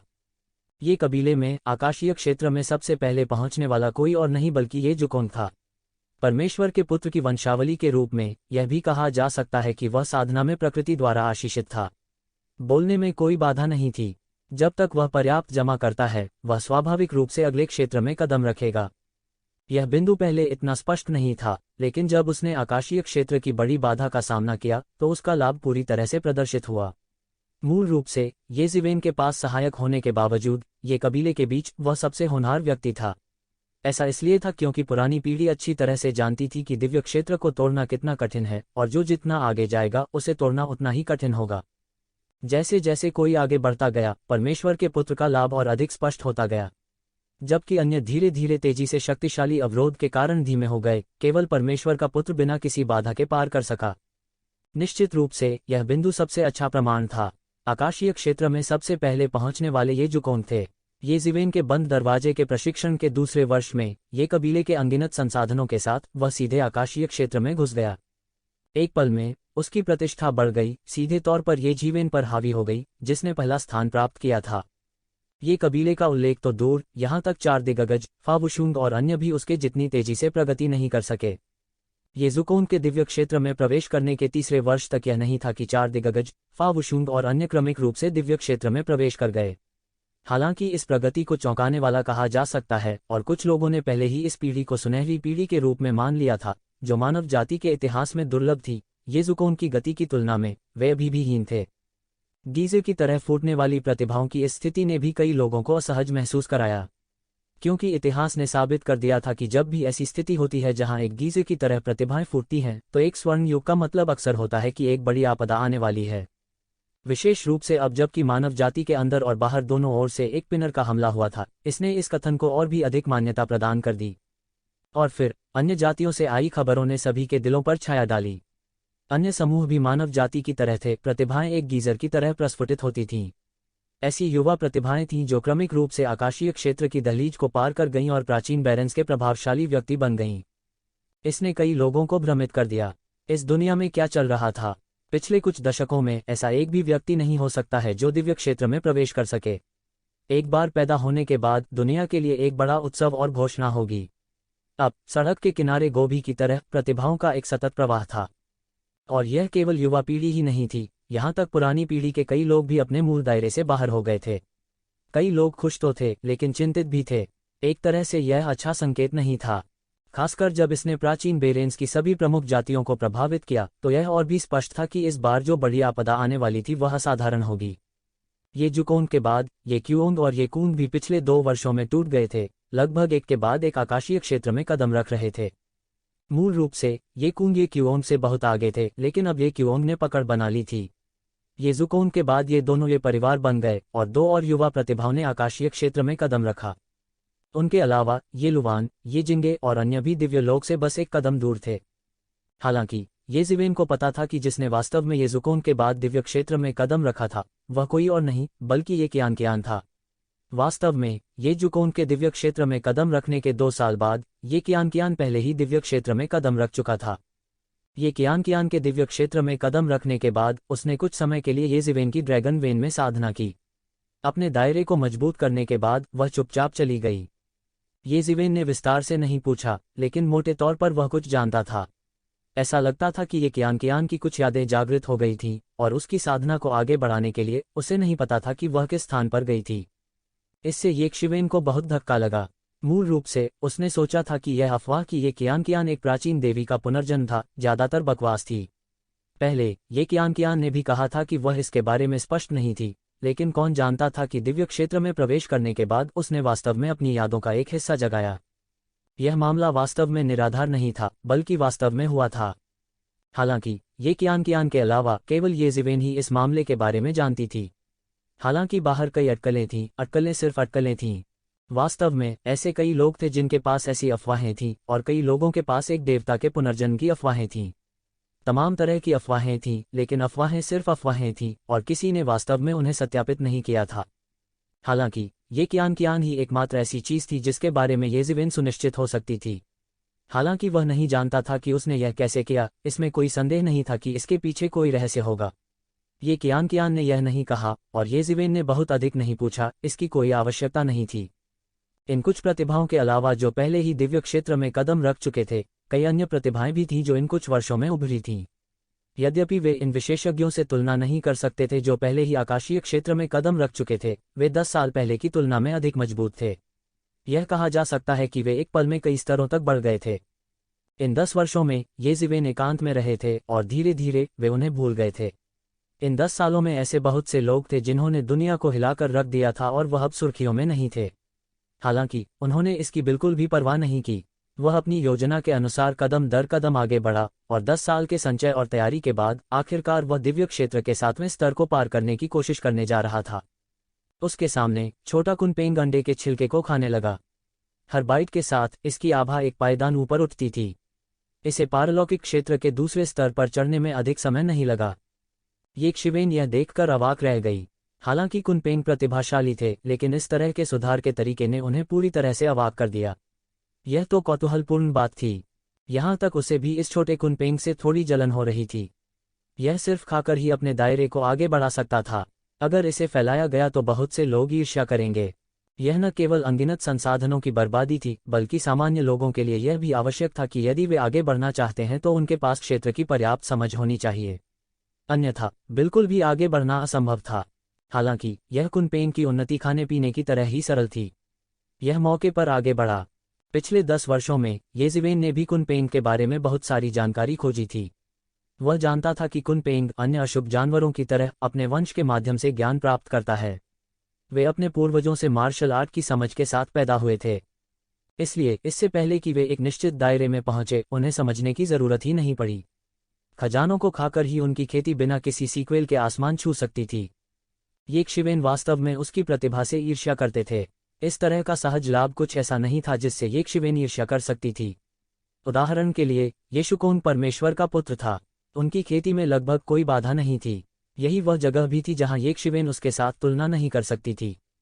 थोड़ी देर बाद कुनपेंग ने उसके अंडे का छिलका पूरी तरह से निगल लिया था। इसकी खेती सीधे ट्रांसेंडेंट रियलम 5वें स्तर के शिखर तक पहुंच गई और यह उस तरह का अस्तित्व था जो आसानी से उसी दायरे में रहने वालों को हरा सकता था। ये शिवेन को इसे हासिल करने के लिए बहुत अधिक मेहनत की जरूरत थी, लेकिन कुनपेंग इसे आसानी से कर सकते थे। अंडे का छिलका खाने के बाद कुनपेंग खुशी से ये शिवेन के चारों ओर उड़ गया। हालांकि ये जीवेन इस समय कुनपेंग की परवाह नहीं कर सकती थी। वह पूरी तरह से खेती में डूबे हुए थे। उसने पहले ही 6ठे दिव्य लोक के शिखर पर कदम रख दिया था। वह बहुत पहले 7वें आकाशीय क्षेत्र में कदम रख सकता था, लेकिन उसे एक गहरी नींव जमा करने की जरूरत थी। इस वजह से जिस दायरे की बाधा को आसानी से तोड़ा जा सकता था, उसे पार करना और भी मुश्किल हो गया। उसके शरीर के चारों ओर ड्रैगन की 5 नसें 5 विशाल ड्रैगन छाया में बदल गईं, लगातार लिंकी को उसके शरीर में उगलती रहीं। उनके शरीर से निरंतर असंख्य शक्तियां निकल रही थीं। एक विशाल प्राचीन वृक्ष लगातार 7 रंगों वाली दिव्य रोशनी बिखेर रहा था और ये जीवेन को लगातार घेरे हुए था। ये जीवेन हमेशा स्पष्टता और शांति की स्थिति में थे। प्राचीन ईश्वर शास्त्र का पृष्ठ भी देवताओं की शक्ति का उत्सर्जन करने लगा। यह ऐसा था जैसे कोई देवता शास्त्र पढ़ रहा हो, पवित्र और गंभीर। मार्शल, फाइटिंग और सील शब्द भी एक साथ काम कर रहे थे। दिव्य सत्ता के दायरे की 7वीं स्वर्गीय परत में प्रवेश करने के लिए ये जीवेन पहले से ही किसी चीज पर नहीं रुकी थी। यह वह था जिसने आकाशीय अस्तित्व क्षेत्र की 6ठी स्वर्गीय परत की बाधा को अतुलनीय रूप से गहरा बनाया। यदि वह इसे तोड़ने में असमर्थ होता तो यह अपने चारों ओर एक कोकून घुमाने की स्थिति बन जाती। इस दुनिया में फ्री लंच जैसी कोई चीज नहीं थी। कोई जिस प्रकार की शक्ति प्राप्त करना चाहता था, उसके लिए उसे एक निश्चित कीमत चुकानी पड़ती थी। थोड़ा थोड़ा करके वे सभी काम करने लगे। 5 ड्रैगन शिराओं ने उसके शरीर के चारों ओर एक 5 क्यूई शाही संरचना का गठन किया, अनगिनत लिंकी को एक लंबी नदी में संघनित करके उसके शरीर में भर दिया। शक्तिशाली शक्ति ने पूरे नंबर 1 गुप्त दायरे को काम दिया। लगता था समय रुक गया है। पूरा नंबर 1 सीक्रेट रियल्म खामोश था। ये जीवेन के बंद दरवाजे के प्रशिक्षण के अलावा यूलियान को इस ड्रैगन नस की शक्ति को पचाने के लिए बंद दरवाजे के प्रशिक्षण में भी शामिल किया गया था। त्यानयुवान मिर भी ये मौके अवचेतन के प्रभाव में उस ड्रैगन नस की शक्ति को पागलपन से अवशोषित कर रहा था। कुनपेंग बहुत ऊब गया था और ये शिवेन के चारों ओर चक्कर लगाने लगा, लेकिन जल्द ही उसे पता चला कि यह बिल्कुल भी दिलचस्प नहीं था और लगातार रोना शुरू कर दिया। यद्यपि वह अभी भी युवा था, उसके पास पहले से ही आकाश और समुद्र के भविष्य के अधिपति की विस्मयकारी आभा थी। उसके चारों ओर हवा और पानी के अनगिनत नियम संघनित हो गए और उसके मुंह के एक आकस्मिक उद्घाटन के साथ हवा के अनगिनत कानून हवा के ब्लेड में बदल गए जो आकाश को भर गए और उड़ गए। यह उसकी जन्मजात जादुई शक्ति थी और उसे इसे सिखाने के लिए लगभग किसी की आवश्यकता नहीं थी। यह पूरी तरह से स्व सिखाया गया था। सामान्य लोगों के विपरीत, जिन्होंने सबसे पहले मार्शल आर्ट चालें सीखीं, कुनपेंग का जन्म कानून से लड़ने के लिए हुआ था। आम लोगों की तुलना में इसका शुरुआती बिंदु वास्तव में बहुत अधिक था। यदि येज़िवेन ने इसे जबरन नहीं रोका था तो इसके सामान्य विकास के अनुसार यह डर था कि यह एक आकाशीय क्षेत्र के भयंकर जानवर के रूप में पैदा होगा, जो कई भयंकर जानवरों को नीचे देखने में सक्षम है और शीर्ष 10 भयंकर जानवरों में से एक के रूप में स्थान दिया गया है। प्राचीन काल का। जल्द ही यह कुनपेंग खेलते खेलते थक गया। हालांकि यह ज्ञान के साथ पैदा हुआ था और येशिवेन द्वारा वश में किया गया था, यह अभी भी एक बच्चा था। यह असामान्य रूप से चंचल था और बहुत जल्द यह खेलते खेलते थक गया और नंबर 1 गुप्त दायरे से बाहर निकलने लगा। हालांकि येज़िवेन ने नंबर 1 गुप्त दायरे में एक रक्षात्मक संरचना को फिर से स्थापित किया था। यह केवल बाहरी लोगों के लिए था, इसलिए यह कुनपेंग आसानी से गठन से गुजरा और बाहरी दुनिया में उड़ गया। अन्य नवजात शिशुओं की तरह वह भी इस दुनिया के बारे में जिज्ञासा से भरा हुआ था। उसकी गति अत्यंत तेज थी और वह, जिसके पास वायु का नियम था, उसे पवन के नियम का प्रतिनिधि कहा जा सकता था। हुश हुश हुश, इसका आंकड़ा नंबर 1 गुप्त दायरे में लगातार टिमटिमाना शुरू कर दिया। नंबर 1 गुप्त दायरे में हालांकि कई कानून प्रकटीकरण क्षेत्र और यहां तक आधे कदम वाले दिव्य क्षेत्र विशेषज्ञ भी थे, कोई भी कुनपेंग के उड़ते हुए आंकड़े के माध्यम से नहीं देख सकता था, यहां तक उनकी आत्मा भी इसे पकड़ नहीं सकती थी। यह हवा में एक आत्मा की तरह था। हालांकि यह एक वयस्क कुनपेंग के रूप में दबंग नहीं हो सकता था, इसमें कोई संदेह नहीं था कि यह निश्चित रूप से एक विशेषज्ञ के रूप में गिना जाता था। इस समय लोगों का एक समूह शून्य से अंदर आया। मुख्य व्यक्ति सफेद वस्त्र पहने हुए था, उसके चेहरे पर एक अहंकारी भाव था। उसने सीधे हवा में कदम रखा और ये कबीले के सबसे रहस्यमय नंबर 1 गुप्त क्षेत्र में प्रवेश किया। उनके पीछे पीछे कई लोग चल रहे थे। लीग में 2 लोग थे। एक नीले रंग के लबादे में एक युवक था जो अपने हाथों को अपनी पीठ के पीछे करके खड़ा था। छोटी उम्र में ही वह एक अद्वितीय अधिपति की तरह थे। उसके दूसरी तरफ वास्तव में ये कबीले ये कून की युवा पीढ़ी के शीर्ष विशेषज्ञ थे। ये क्लैन के पीछे ये क्लैन के कई विशेषज्ञ भी थे। नीले लबादे वाले युवक के अलावा कई विशेषज्ञ भी थे, लेकिन वे ये कबीले के विशेषज्ञ नहीं थे। यह नंबर 1 गुप्त क्षेत्र है जो आपके ये कबीले में लंबे समय से अफवाह है। मुझे नहीं लगता कि यह इतना अच्छा है, नीले लबादे वाले युवक ने अहंकार से कहा। उसकी ताकत इतनी मजबूत थी कि एक नज़र भर से ही वह पूरे ह्यूमन सीक्रेट दायरे को देख सकता था। ये हमारे ये कबीले की नई प्रतिभाएं हैं। असली विशेषज्ञ अभी भी पृथ्वी गुप्त दायरे और मानव गुप्त दायरे में हैं। ये कून की अभिव्यक्ति थोड़ी बदल गई, फिर उसने दांत पीसकर कहा। 10 साल पहले की तुलना में ये कून, जिसने दिव्य क्षेत्र में कदम रखा था, के पास पहले से ही एक अद्वितीय अधिपति का आचरण था। वह पहले से बिल्कुल अलग थे। अब उसे पूरी तरह से वयस्क माना जा सकता था। यहाँ तक उसके गुरु ये जैन मो का भी इरादा था कि वह उसे दानवों का दमन करने वाले शहर के भगवान का पद संभालने दे। ये जैन मो ने पहले इसका उल्लेख नहीं किया था क्योंकि उन्हें उम्मीद थी कि ये कूंग आगे जा सकते हैं और कबीले के नेता की स्थिति के लिए प्रतिस्पर्धा कर सकते हैं। अपनी प्रतिभा और साधना के साथ जो सभी से बहुत आगे था, अभी भी आशा थी। लेकिन किसे पता था कि बाद में उसे येज़िवेन द्वारा पकड़ लिया जाएगा, जिससे उसकी प्रतिष्ठा गिर जाएगी। उसके बाद ये जुकोंग हर किसी से बहुत आगे निकल गया, सीधे एक ही बार में दिव्य क्षेत्र में कदम रखा। इसके बजाय वह ये कून से एक कदम तेज था, जिसकी खेती मूल रूप से उसकी तुलना में अधिक मजबूत थी। बस इतना ही नहीं था, ये क्योंग, जो हमेशा उसके पीछे था, उसने वास्तव में उसकी तरह ही स्वर्ग के क्षेत्र में कदम रखा था। चाहे वह ये जुकोंग हो या ये क्योंग, वे सभी कबीले नेता के गर्वित शिष्य थे। कोई फर्क नहीं पड़ता कि उनमें से कोई भी, उन्हें पद के उत्तराधिकारी का अधिकार था। अगर ये कून हर किसी को मजबूती से दबा सके तो यह ठीक रहेगा। लेकिन अब ये कून के पास अत्यधिक लाभ नहीं था। इससे उनके लिए कबीले के नेता का पद प्राप्त करना और भी कठिन हो गया। ये जुकोंग का उल्लेख नहीं है, सिर्फ ये क्योंग अकेले ये कून से कम नहीं था। ये कून को पद विरासत में मिलने की संभावना अनिश्चित हो गई थी। भले ही उसने दिव्य क्षेत्र में कदम रखा हो और अधिपति बन गया हो, स्थिति पहले जैसी अच्छी नहीं थी। ये कबीले में ये जैन मो के निश्चित रूप से उतने संबंध नहीं थे जितने कबीले नेता के थे। उसी विकल्प के तहत हर कोई अभी भी ये क्योंग को चुनेगा, जिसकी महत्वाकांक्षा ये कून के ऊपर थी, जो दानव दमन शहर से आया था। ये जैन मो पिछले कुछ वर्षों में इन सब के प्रति उदासीन हो गई थी। उनकी योजना थी कि ये कून को दानव दमन करने वाले शहर के भगवान का पद संभालने दिया जाए। उन्होंने बंद दरवाजे की खेती की स्थिति में प्रवेश करने की भी योजना बनाई। दानव जाति के आक्रमण की पृष्ठभूमि के तहत यह कहा जा सकता है कि दिव्य क्षेत्र के अधिपति को भी सावधान रहना होगा। अगर वे सावधान नहीं होते तो वे गिर जाते। क्या ऐसा है? पृथ्वी गुप्त क्षेत्र और स्वर्ग गुप्त क्षेत्र में क्या है? नीला नीला लबादा पहने युवक अवमानना मुस्कुराया। मैंने सुना है कि ये कबीले के कुछ विशेषज्ञ हैं। मैंने उन्हें क्यों नहीं देखा, खासकर उस परमेश्वर के बच्चे को जो दावा करता है कि उसके पास देवताओं का रक्त है। क्या आपने यह नहीं कहा कि वह आपकी मानव जाति के 5 दिग्गजों के बराबर है? यदि यह संभव है तो मैं उसके साथ एक स्पार होने की उम्मीद करता हूँ। उद्धरण चिन्ह। जूनियर ब्रदर येजुकोंग इस समय एक दूर स्थान पर है और कुछ समय के लिए वापस नहीं आ सकता। भविष्य में आपके पास निश्चित रूप से लड़ने का मौका होगा। ये कहते ही ये कून के हाव भाव बदल गए। उसे कब इस तरह हेय दृष्टि से देखा गया था? यहाँ तक कि मानव जाति की इस पीढ़ी के 5 दिग्गजों ने भी उसे इस तरह नीचा दिखाने की हिम्मत नहीं की। वह फिलहाल वापस नहीं आ सकता या वह हमसे डरता है। जब उसने सुना कि हम आ रहे हैं तो वह डर के मारे भाग गया। नीले रंग के लहंगे में युवक मुस्कुराया और बोला। उसके मुंह के कोने में तिरस्कार और शीतलता का संकेत था। उनकी मूल रूप से सुंदर मुस्कान इस समय थोड़ी क्रूर दिख रही थी। ये कूंग इतने गुस्से में थे कि उनका चेहरा लाल हो गया। उसने डांटा, बीशानजू, ज्यादा दूर मत जाओ। बहुत अधिक। मैं बहुत ज्यादा कैसे हूँ? नीले वस्त्र वाले युवक ने मुस्कराते हुए कहा, मैं वास्तव में आपके परमेश्वर के बच्चे में बहुत दिलचस्पी रखता हूँ। इतने सालों में मैंने कभी भगवान को नहीं देखा। मैंने हमेशा सुना है कि हमारे पूर्वजों में से एक ने एक भगवान को मार डाला था। हालांकि मैं अपने पूर्वज से अपनी तुलना करने की हिम्मत नहीं करता, लेकिन मैं भगवान के बच्चे को मारने में सक्षम हूँ। जैसे ही उन्होंने यह कहा, न केवल ये कून बल्कि ये कून के पीछे ये कबीले के विशेषज्ञ भी अचानक आग बबूला हो गए। उनमें येजिवेन के कई पुराने परिचित थे, जिनमें येजू और कुछ अन्य भी शामिल थे। उस समय वे सभी एक ही पीढ़ी में येशिवेन के साथ प्रतिस्पर्धा कर रहे थे। अब इतने साल बीत चुके थे। हालांकि वे येजिवेन और अन्य लोगों की तरह चमकदार नहीं थे, वे भी उन नए सितारों में से एक थे जिन्हें ये कबीले ने बड़े प्रयास से विकसित किया था। इन वर्षों में उन्होंने दिव्य अस्तित्व के दायरे के 7वें स्तर को भी पार कर लिया था और एक बड़े शॉट बन गए थे। हाल के वर्षों में ऐसा लगता है कि स्वर्ग और पृथ्वी के नियम बदल गए हैं।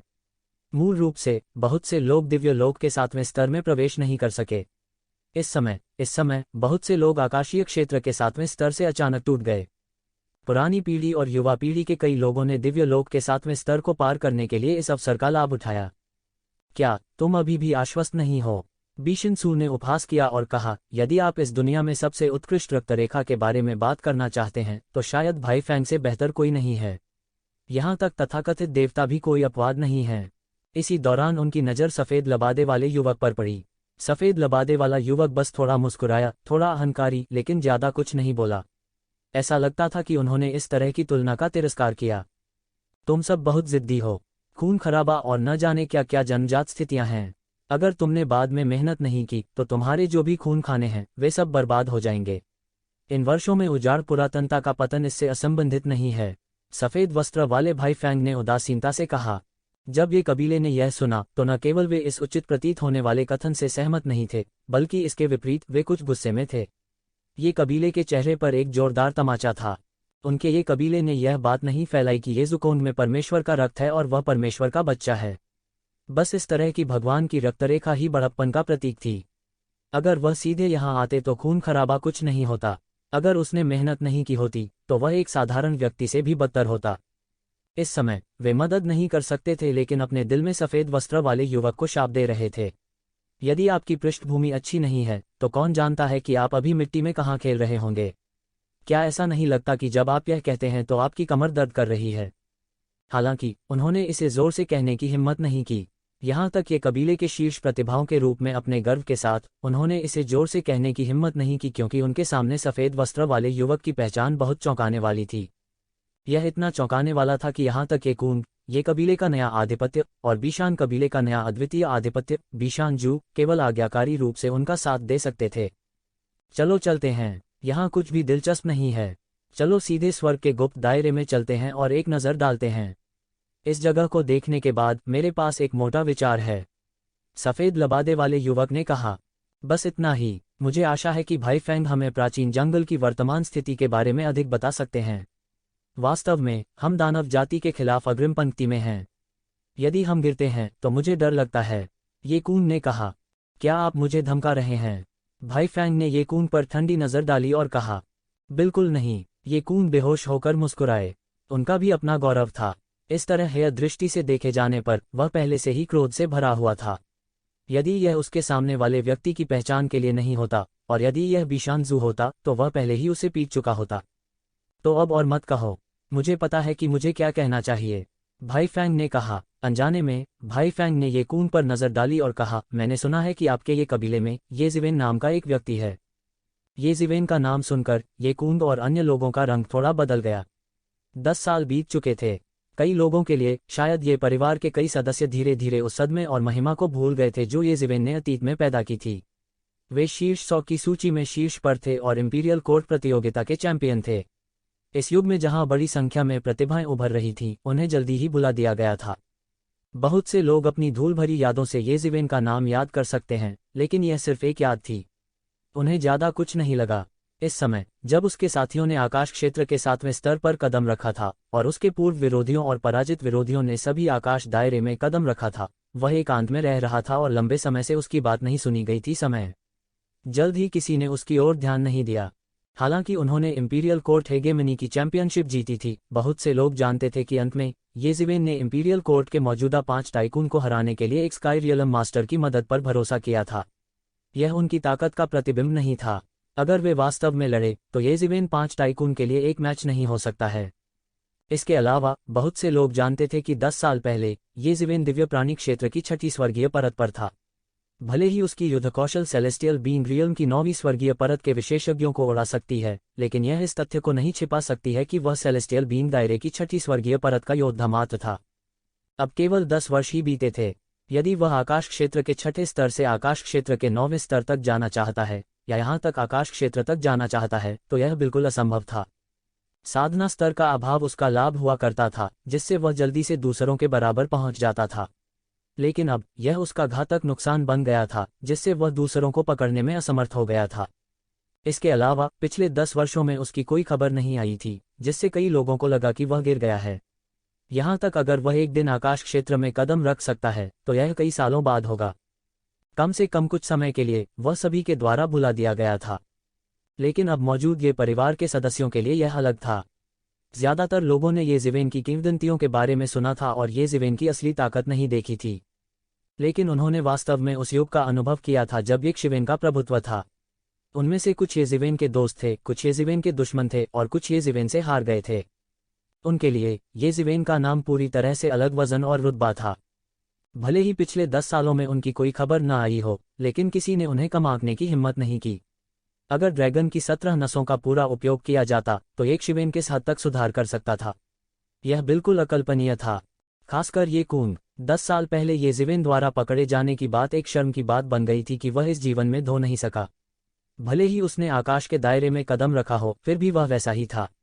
अपने गुरु ये जेन मो से ये कूंग को पता था कि ये जिवेन के पास एक स्काई रियल्म स्पिरिट है जो हर समय उसकी रक्षा करती है। यहां तक उसका मालिक भी उसका विरोधी नहीं हो सकता था, इसलिए उसने आकाश क्षेत्र में कदम रखने के बाद ये शिवेन को खोजने का विचार छोड़ दिया। लेकिन अब जब भाई फैंग ने ये जिवेन का जिक्र किया तो उसका दिल धड़क उठा। वास्तव में ऐसा कोई व्यक्ति है, मुझे नहीं पता कि भाई फैंग को कैसे पता चला। ये कूंग ने रुककर जवाब दिया। भाई फैंग ने थोड़ा खुश होते हुए उपहास किया, फिर कहा, तुम्हें कैसे पता चला है ये जिवेन? मुझे कहना चाहिए आपके ये परिवार में भी बहुत प्रसिद्ध है। उद्धरण चिन्ह, वह वास्तव में थोड़ा प्रसिद्ध है, ये कूंग ने कहा। सिर्फ थोड़ा ही प्रसिद्ध नहीं है, उस समय वह आपकी मानव जाति की रॉयल कोर्ट प्रतियोगिता का चैंपियन था और मैंने यह भी सुना था कि ये कूंग, आप उसके द्वारा एक झटके में पकड़ लिए गए थे। तुम चारों एक साथ वास्तव में उसके लिए कोई मुकाबला नहीं थे। इस समय बीशान जू ने अजीब लहजे में कहा। इसने उसके पीछे विशेषज्ञों के झुंड को जोर से हंसने का कारण बना दिया। यदि यह सामान्य परिस्थितियों में होता तो उनमें दिव्य क्षेत्र अधिपति का मजाक उड़ाने की हिम्मत नहीं होती। यह मरने के लिए कहने से अलग नहीं होगा। लेकिन इस समय बीशान ज्यू के पीछे वे बेईमान थे। इसके अलावा यहाँ भाई फैंग भी थे, तो उन्हें किस बात का डर था? ये कूंग का चेहरा हरा और फिर सफेद हो गया। वह मामला उसका सबसे बड़ा अपमान था और न केवल बीशान जू ने फिर से इसका उल्लेख किया, बल्कि इसके विपरीत इस तरह के अजीब लहजे में यह उसके चेहरे पर एक थप्पड़ था। ओह, मुझे उम्मीद नहीं थी कि उसमें कुछ क्षमता होगी, यह थोड़ा आश्चर्यजनक है, भाई फैंग ने ठंडी मुस्कान के साथ कहा। तो कूंग ने इस भाई फैंग को अजीब तरह से देखा। क्या ऐसा हो सकता है कि यह भाई फैंग वास्तव में एक शिवेन को जानता था और उसके लहजे से ऐसा लग रहा था कि उसकी एक शिवेन के साथ नहीं बनती थी? यदि यह पहले की बात होती तो शायद उसके मन में ये शिवेन से छुटकारा पाने के लिए भाई फैंग को भड़काने का विचार आता। लेकिन अब जब वह परिवार के मुखिया के पद के लिए लड़ना नहीं चाहता था, तो उसके पास असंतुष्टों से छुटकारा पाने का विचार नहीं था। ये जिवेन अब लगभग एक बेकार व्यक्ति की तरह था और उसने आकाश के दायरे में कदम नहीं रखा था, इसलिए उसका विरोधी होना उसके लिए असंभव था। भले ही उसने उससे छुटकारा पा लिया हो, फिर भी ये क्यूओंग और ये जुकोंग थे, इसलिए उसकी बारी बिल्कुल नहीं थी।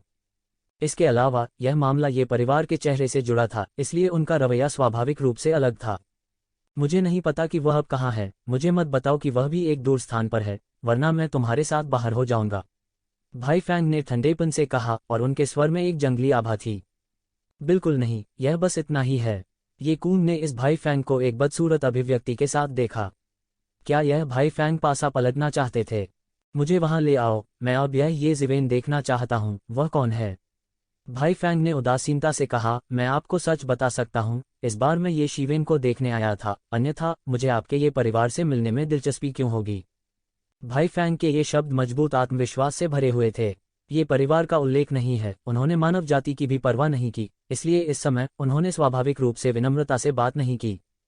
ये कून के पीछे के लोग बदहवास थे। यह बहुत ज्यादा था। अपनी ईमानदारी दिखाने के लिए ये कबीले ने इस ब्रदर फैंग के लिए पहला गुप्त क्षेत्र भी खोल दिया था। उसकी हिम्मत कैसे हुई ये कबीले को इस तरह से देखने की? यह असहनीय था। स्थिति तुरंत शांत हो गई। अचानक आकृति उनके पास से गुजरी और अपनी साधना के साथ उन्होंने व्यवहारिक रूप से इसे पहले संभव क्षण में महसूस किया।